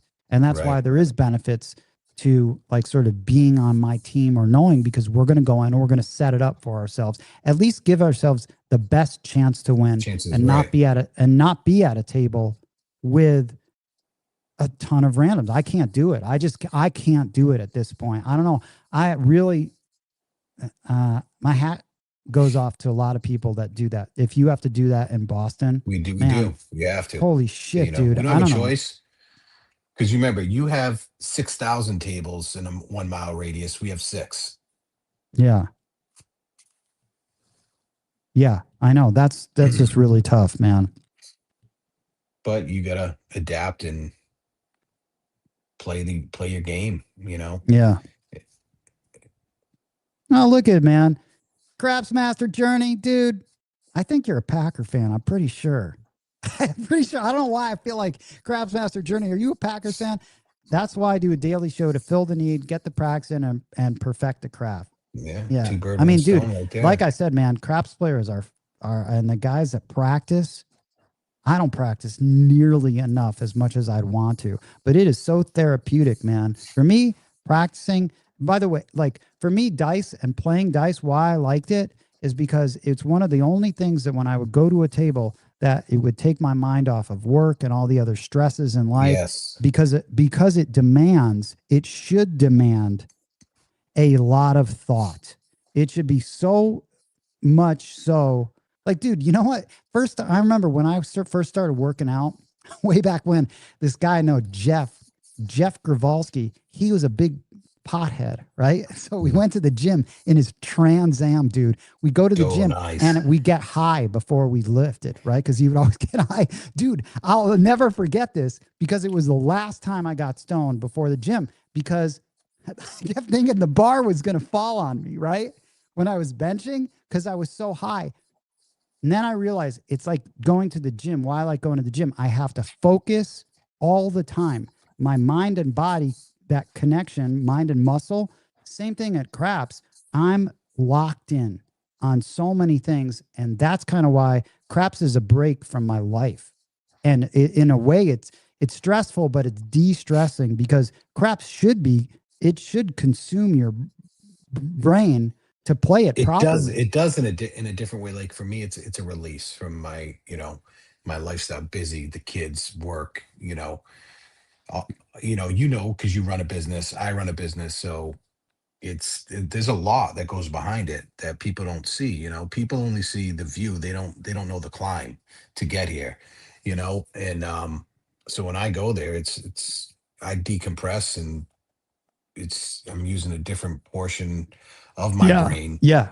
Yeah. you know Yeah. and for an escape, honestly. Yep. That's true. That's Yeah. that's what it That's is. why I liked it, man. Not think about girls, not think about anything, not think, Zero. unless you are at Encore and you can't see all the girls walk by. That's one of the good things See, about I playing at Win. can't see any of that. I'm numb to Yeah, that man. anyways because of my office, but like it doesn't button nothing. Dude, Craftsmaster. Okay. So he obviously lives right near Packers. I'd like to go to Stadium, so Lambeau though. I am not gonna lie. I'd love I to guess see a game so, at right? Lambeau. I mean, it would kind of be cool to go to Lambeau just to see it, right? Yeah. It's like yeah. All right. Packers are the most they're the most hated team in the NFC. Like if you in the NFC North, it would go, Vikings, Lions, Bears, they all hate the Packers. Like that's the common ground is hating the Packers. Ripper, I like Gremlins, call out for ferrets. And the Gremlins is interesting, yeah. Yesterday I had to leave the table after my good roll because it was such a shit show. Right now I'm waiting for a table to clear out.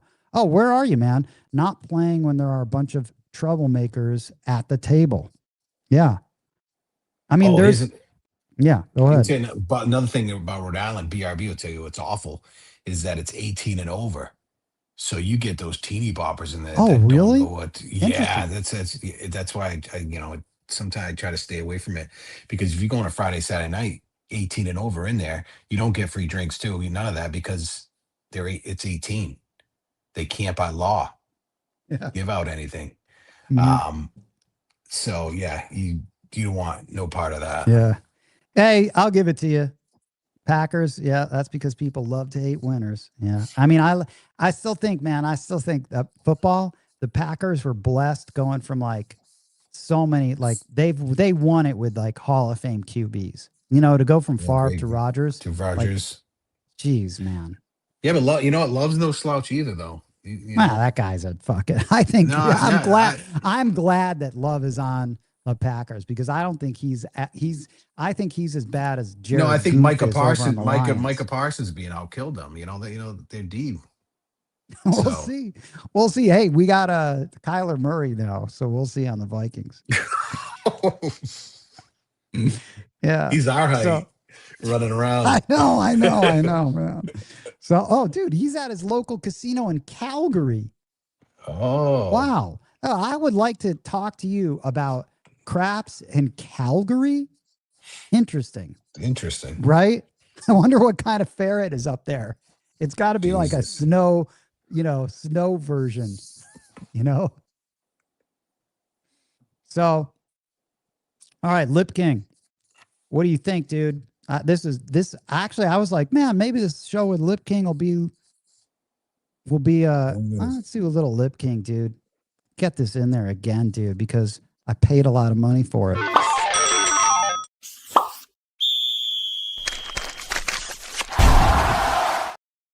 Hell yeah, dude.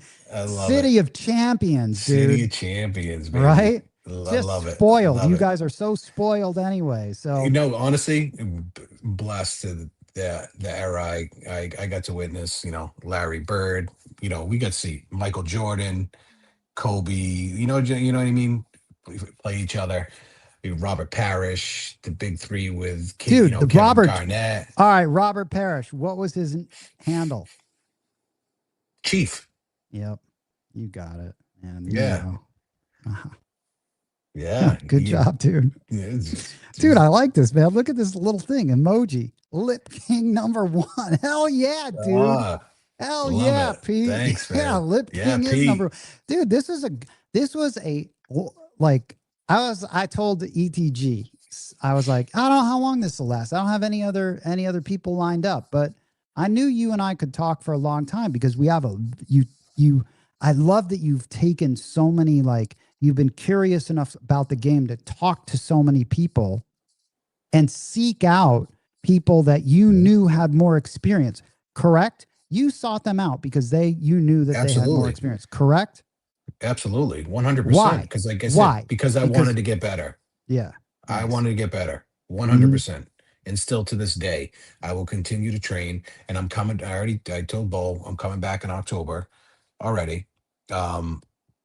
So I'm just going to keep striving for more knowledge, no matter what it is, because I'm going to keep picking Bo's brain and Ed's brain because they, you know, they're at the mecca of it. You know what I mean? They're the top, the echelon, and whatever I can abstract from them is invaluable.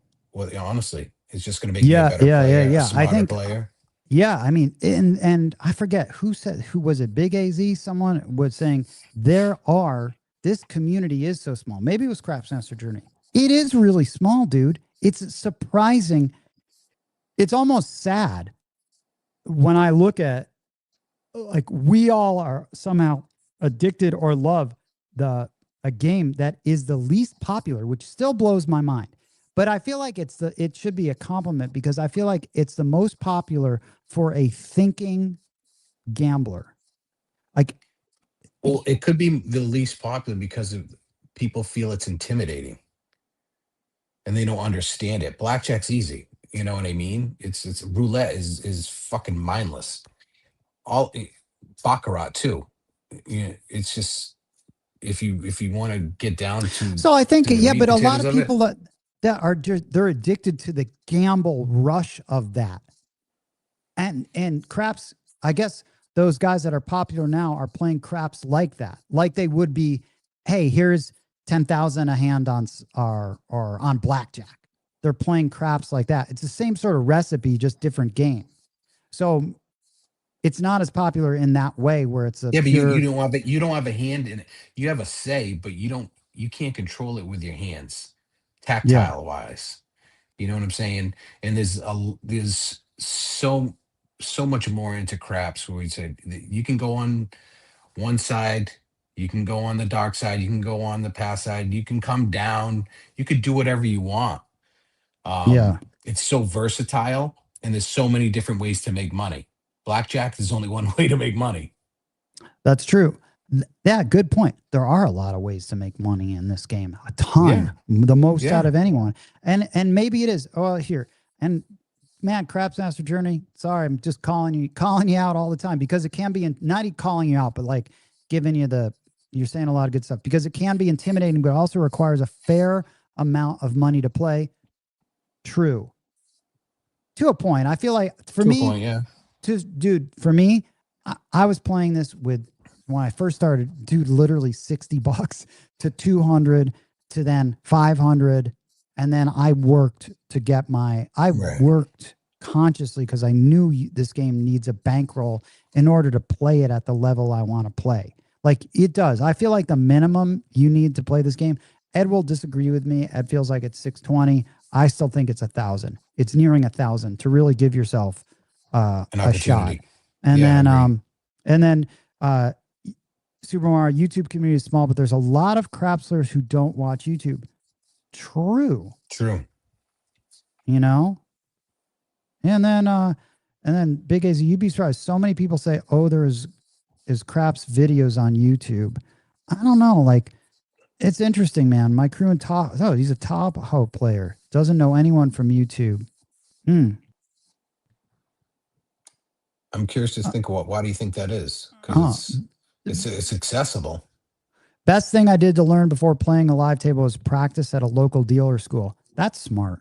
I mean, honestly, dude, so you and I did the same thing. Casino Quest and King Dice. I didn't go to King Dice for any lesson. It was to use his tables. Yeah. You know, so I could practice myself. Right. And dude, in the other, like this was Table Maker was lurking. Table Maker creeping.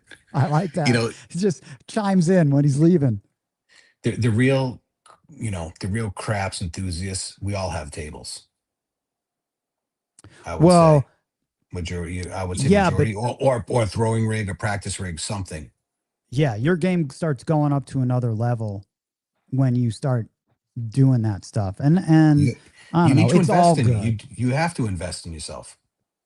I thought, yeah, I don't think you can just casually. I think you realize that you just can't do it if you don't No. put some time into it. Like going and practicing at the casino, it just can't work out unless you live in Vegas. Then I think you can kind of get away with, because you're there all the time at a table. But I don't think you can just come visit and you have to practice on your own.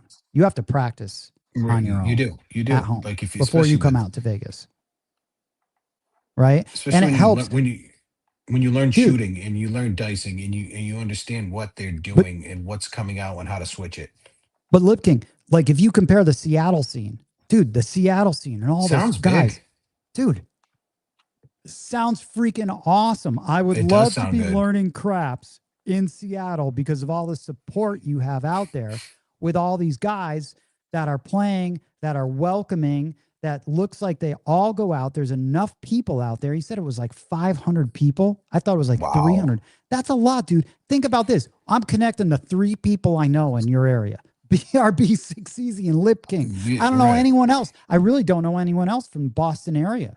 I mean, Granite Dyson, he's making maple syrup trees in New Hampshire. New Hampshire, right? You know? Right, yeah. So it's like, if I had a community like that in LA, there was no one, dude. There's no one. You know what's crazy? And you're in Vegas, where there's so many tables, and there's you don't have that network there.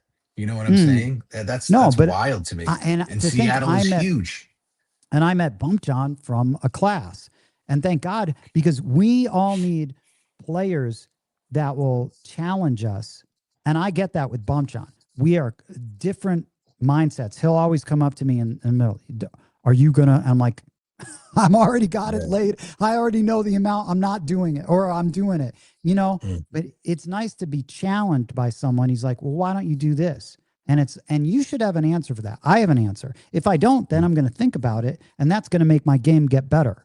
Having someone that you could like go back and forth with about something on the table, the good and bad of things, helps you grow. And that's why I will always be watching other people that I know. Like, for example, I brought this up, G-Dub. Okay, I'll watch G-Dub because I'm like, how the fuck is this guy getting his bets up?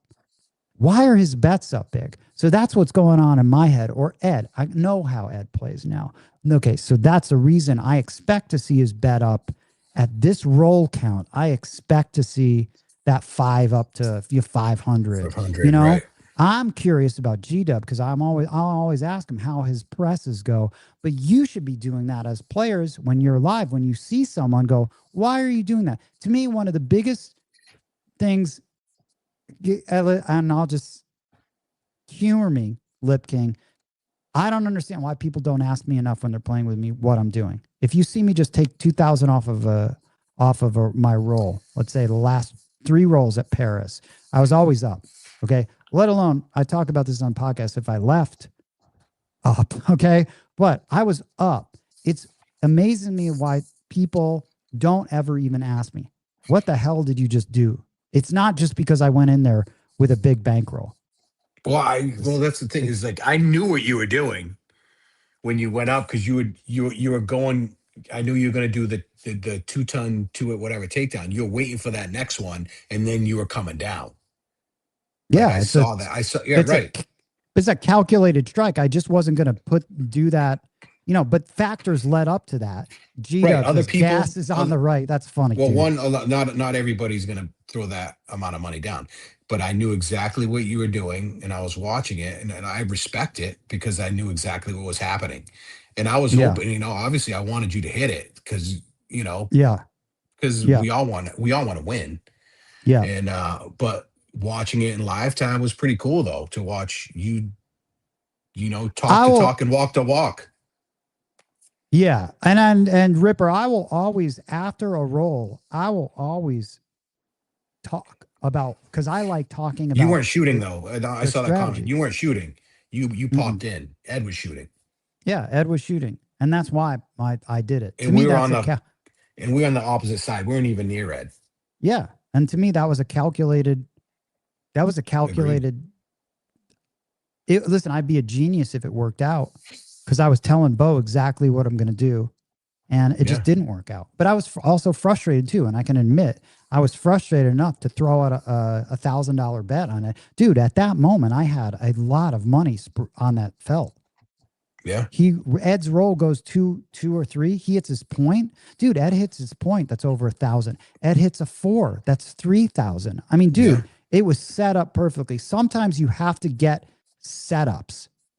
You know, there's times when I'll look at a table and I'll be like, I think I was talking to Stuffed Animal when we were playing at Paris. And I was like, this is perfect.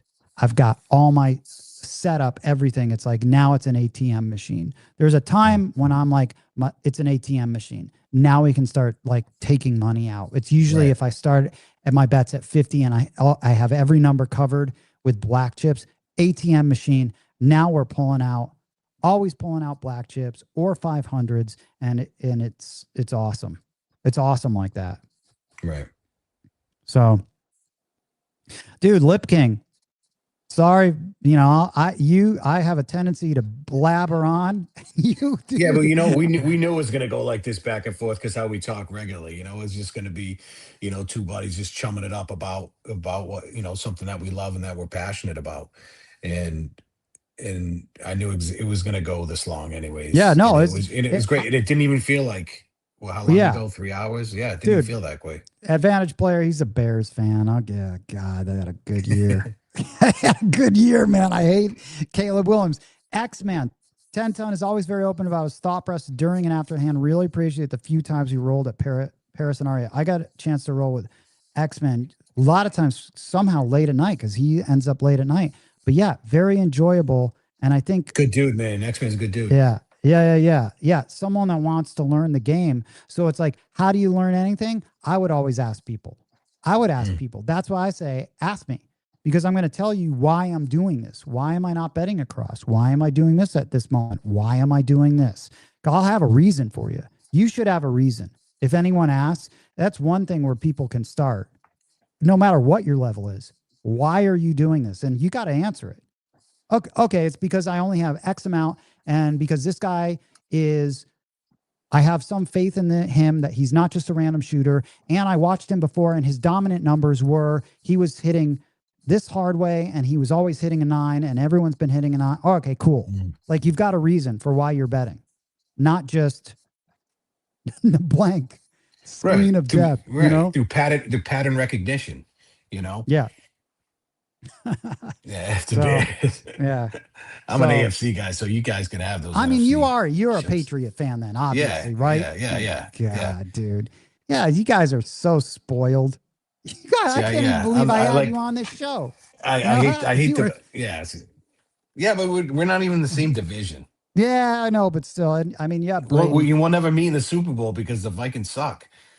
Yeah, that's true. That is true. That's true. Okay. Big AZ, the analogy of golf and craps is so true. Golf and craps, not everyone is passionate, not everyone has good etiquette, and not everyone can play the best courses, best high limit tables. Very good.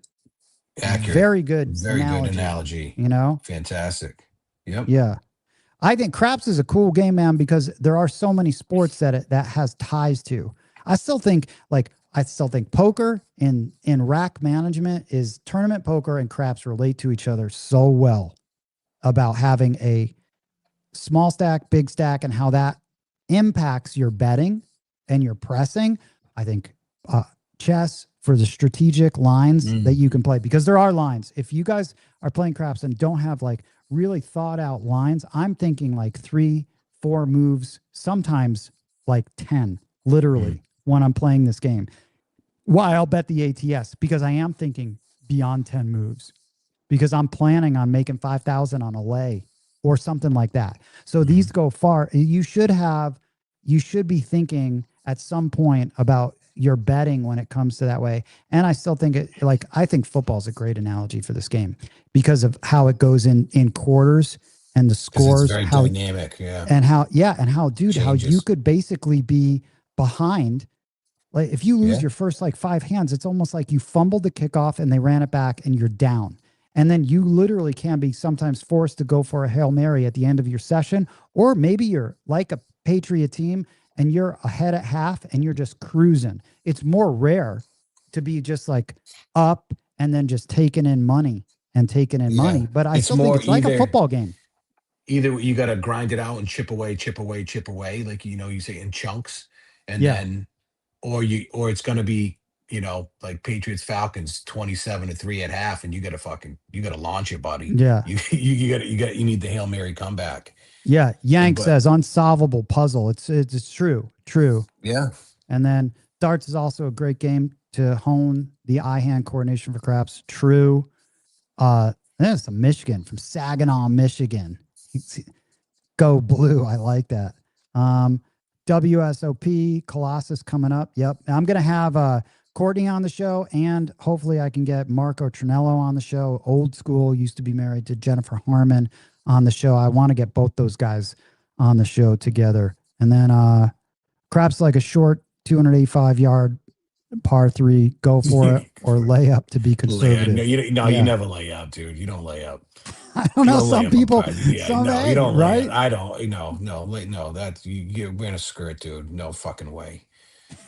Oh man, lay up. You don't lay up. All right, man. And then I know a couple people had to split later. I'm gonna use no problem. Super Mario, and then this one, craps, golf, pool, darts, all take skill more than money. We all like the challenge. Well said, dude. So listen, man, Lip King. With that, I hope the Boston scene grows, dude. I don't know. It's wishful thinking. I don't think so, because of the laws and the governor here, and a lot of it's politics. The governor. Yeah. The governor. Yeah. Don't get me. I don't want to get in politics, but no. I'm just saying. I know the governor. Yeah, the governor. Yeah, so it's tough. We can't even get an AT. We just got the ATS not too long ago here. What? You just got the ATS? Yeah, it was probably. It wasn't always here. It was maybe 2 years, 2-3 years. Yeah, I think it came in, and we have no crapless. Oh man, so, dude, you guys are fucked. Yeah, man, we're like light years behind you guys. Man. And I've introduced you to 6 Easy. He's 6 Easy is a great guy to talk about to sports. Is he in the chat? About. Is he in the chat? He was. I'll make sure that the group chat. No, the group chat. The text. No, I don't think he is. No. I'll connect you guys. Mile High Mike, a golf shot and tossing dice are very similar. Both involve motion and a trigger move before hitting a shot or shooting dice. You can't be stiff pre-shot. Motion or a slight backswing are essential. I disagree with you on the motion, on the backswing. Although because that is a thing, man. GTC backswing. I forgot about KD, but I prefer no backswing. I've done them both, and I have more control on I think hitting that landing zone in the arc that I want, the degrees. Yeah. With stationary right off the deck. Yeah. Golf and craps. We all need a good caddy by our side. Someone to talk common sense to us. What a great point. What a great point. He's coming up, dude. Man, Big AZ just rocking it with some dropping. A lot of people. A lot of knowledge. Yeah. Big props to Big AZ. 1000%, man. I couldn't agree. Everything you're saying. Great show, 10 Ton and Lip King. Here in Cali, it's a craps purgatory. Not even worth trying. Dude, Grasshopper's right, man. It was tough. That's why I was talking to literally Toranaga. I'm just talking to him about craps. He wasn't really even playing that much. It is a lonely life to be a craps player in LA. It really is in Southern California. It's a lonely life here. It sucks. I guess so. At least you have casinos though that have tables. In LA, you don't. Oh, they don't. That's right. Yeah. Right? That sucks. That's even worse. Yeah. So those poor bastards, they got to drive 3 hours to Vegas? Bastards. Yeah. 3.5. It's 4. It's usually, I'd say 4. 4.5. Yeah. No. Yeah. And then when you get out here, and if you're coming out here even once a month, you're still shaky, because if you haven't been I think tossing on a real casino table it's still, man, there's something about being there that's a little different than at your home. Oh no, it's casino, electric. No, you know? 1000%. It is. It's a vibe. It is a vibe. It is a vibe. You know? There is nothing like it. That's why I get gassed up. Like I said, when we were going out that night, like it felt like I was doing bumps and ready to roll. Ah, dude, we're I gonna was- let's roll do through, run through figurative walls. bumps. All right, when we go wherever we're gonna go. If we're going to Venetian, I'm looking forward to it. Yeah, are you everybody saying? out there. I'm up there June 4th. That's Thursday. I turned 50 on that day. Dude, we're gonna have to. Yeah, we'll bet the Yeah. 5. We'll bet the 5. 5 and 10. in the dude. 0 on roulette. Yeah. And yeah, so I'm at Palazzo staying Okay, there Thursday to Monday. Nice, man. So yeah, no, I'm gassed up. I can't wait to get back out there. All right, listen, Lip King, man, you've stayed up. It's 12:30 your time.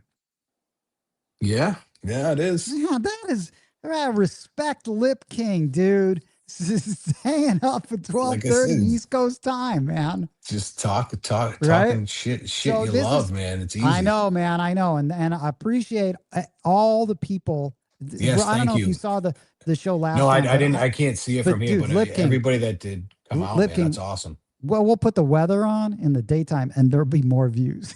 Right? That's how it kind of it's Yeah, fun. because they're watching the hookers in Paris. I told you You that. know, so The hooker but- cam. You got to put to- that now. no, dude, I got YouTube sent us a thing because I put Las Vegas strip live cam, right? And so we got Nice. like dinged for that just because. So now I have to put like Vegas weather cam because they thought it was like a strip like cam. Who knows, man? We're ruled by AI bots. You know, it is what it is. Yeah. You But- piss somebody off that has a cam that they're monetizing off it somewhere. That's why. And they're Maybe. getting yours for free. That's why. So all right, Lip King, man, good talk about Boston. Boston. Yeah. Park the car. Yeah, Park the car and have a yard. Park the car. Car. I hurt my back. Right? I don't know. I how know you to told say me. it. Dude, we need Giggity. Where's Giggity? when we Giggity, need him, giggity. right? Yeah, where is Giggity? So, all right, dude. I'm gonna just end the show here, Yeah. man, and with a Sounds little. good, man. I thank everyone for tuning in, dude. This is Yeah, everybody in the comments. The comments were great. The analogy's great. What was it Big AZ? Awesome chiming in. And I think, man, it's like, Waylon, but- everybody, Reaper, everybody that chimed in. Awesome. yeah, man, because I mean, your story, I feel like it's so relatable to a lot of people. I mean, it was like it's so similar to mine, in the progression. The of learning. progression, right, of learning, right.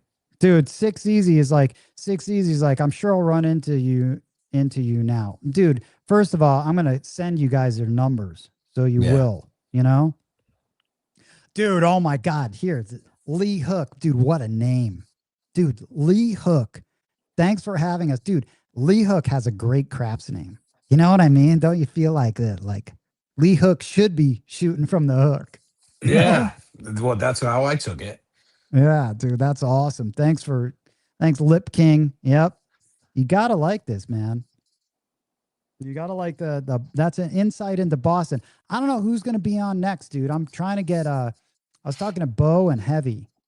They both agreed to come on and talk. I think it'd be fascinating, dude, to talk to them, great. to hear the old time of them, you know, sort of reminisce about some old time. I think it'd be I Dude, think Lee Hook.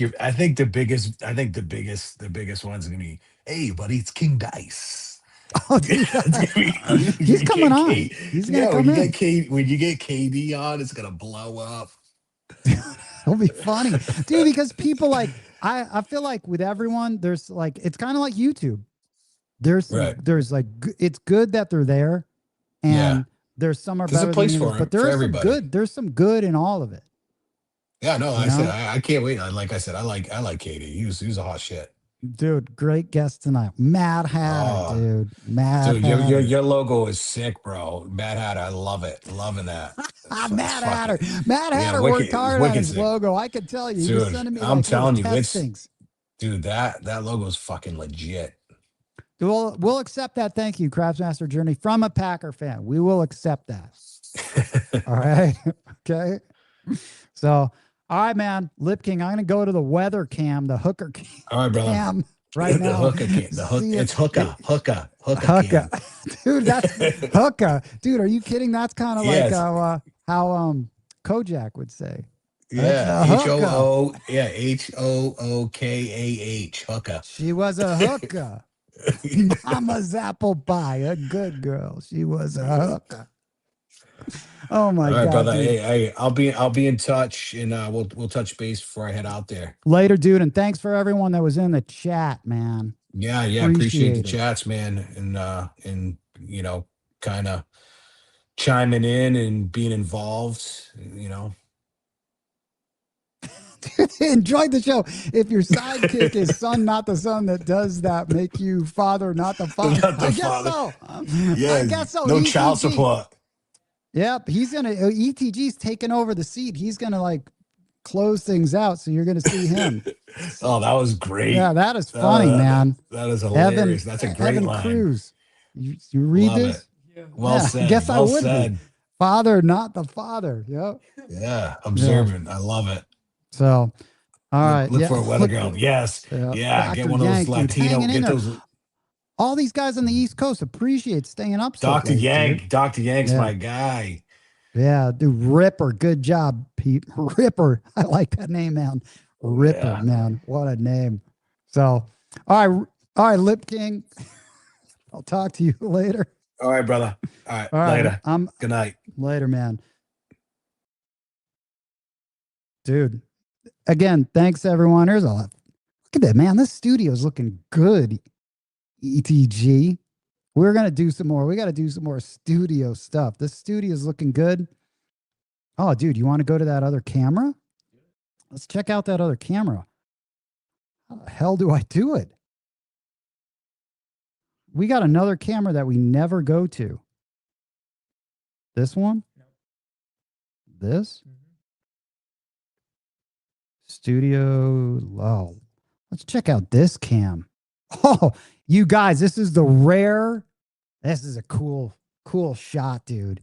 You could see the inner workings. If anyone's still here, you could see the inner workings of the studio down in this like bottom corner. That's where the other cam is. We got lights here. We've got 2 monitors going. We got the Nordiques hat here. We've got the ultras. We got drink 1, drink 2, drink 3. Craps tables over there with the Vikings and the Albuquerque Isotopes hat. Yeah, man. That's solid. We should go to this view more often, man. Right? Son, not my son. You gonna step in here? Put on the. I'll let you move this camera, go to the Vegas cam, do all that stuff. Right? Right? Look at this. Dude, you got a good job, ETG. Hell yeah, man. Props to ETG. G-Dub. Hell yeah, man.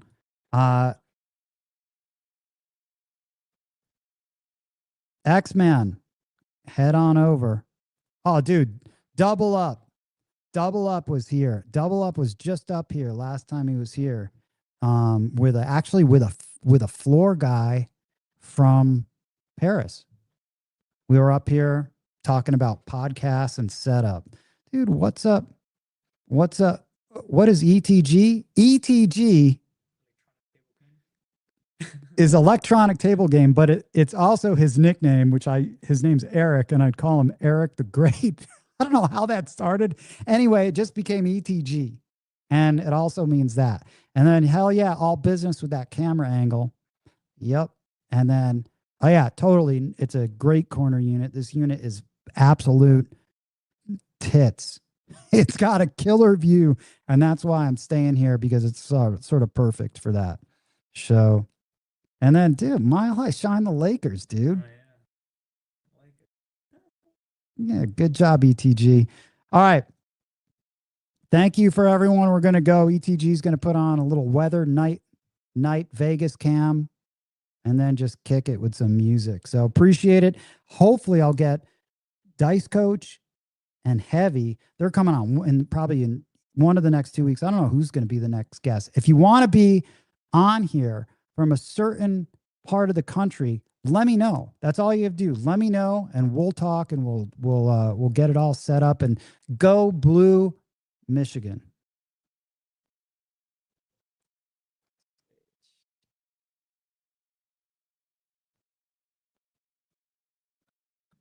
Father, not my father, huh?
you.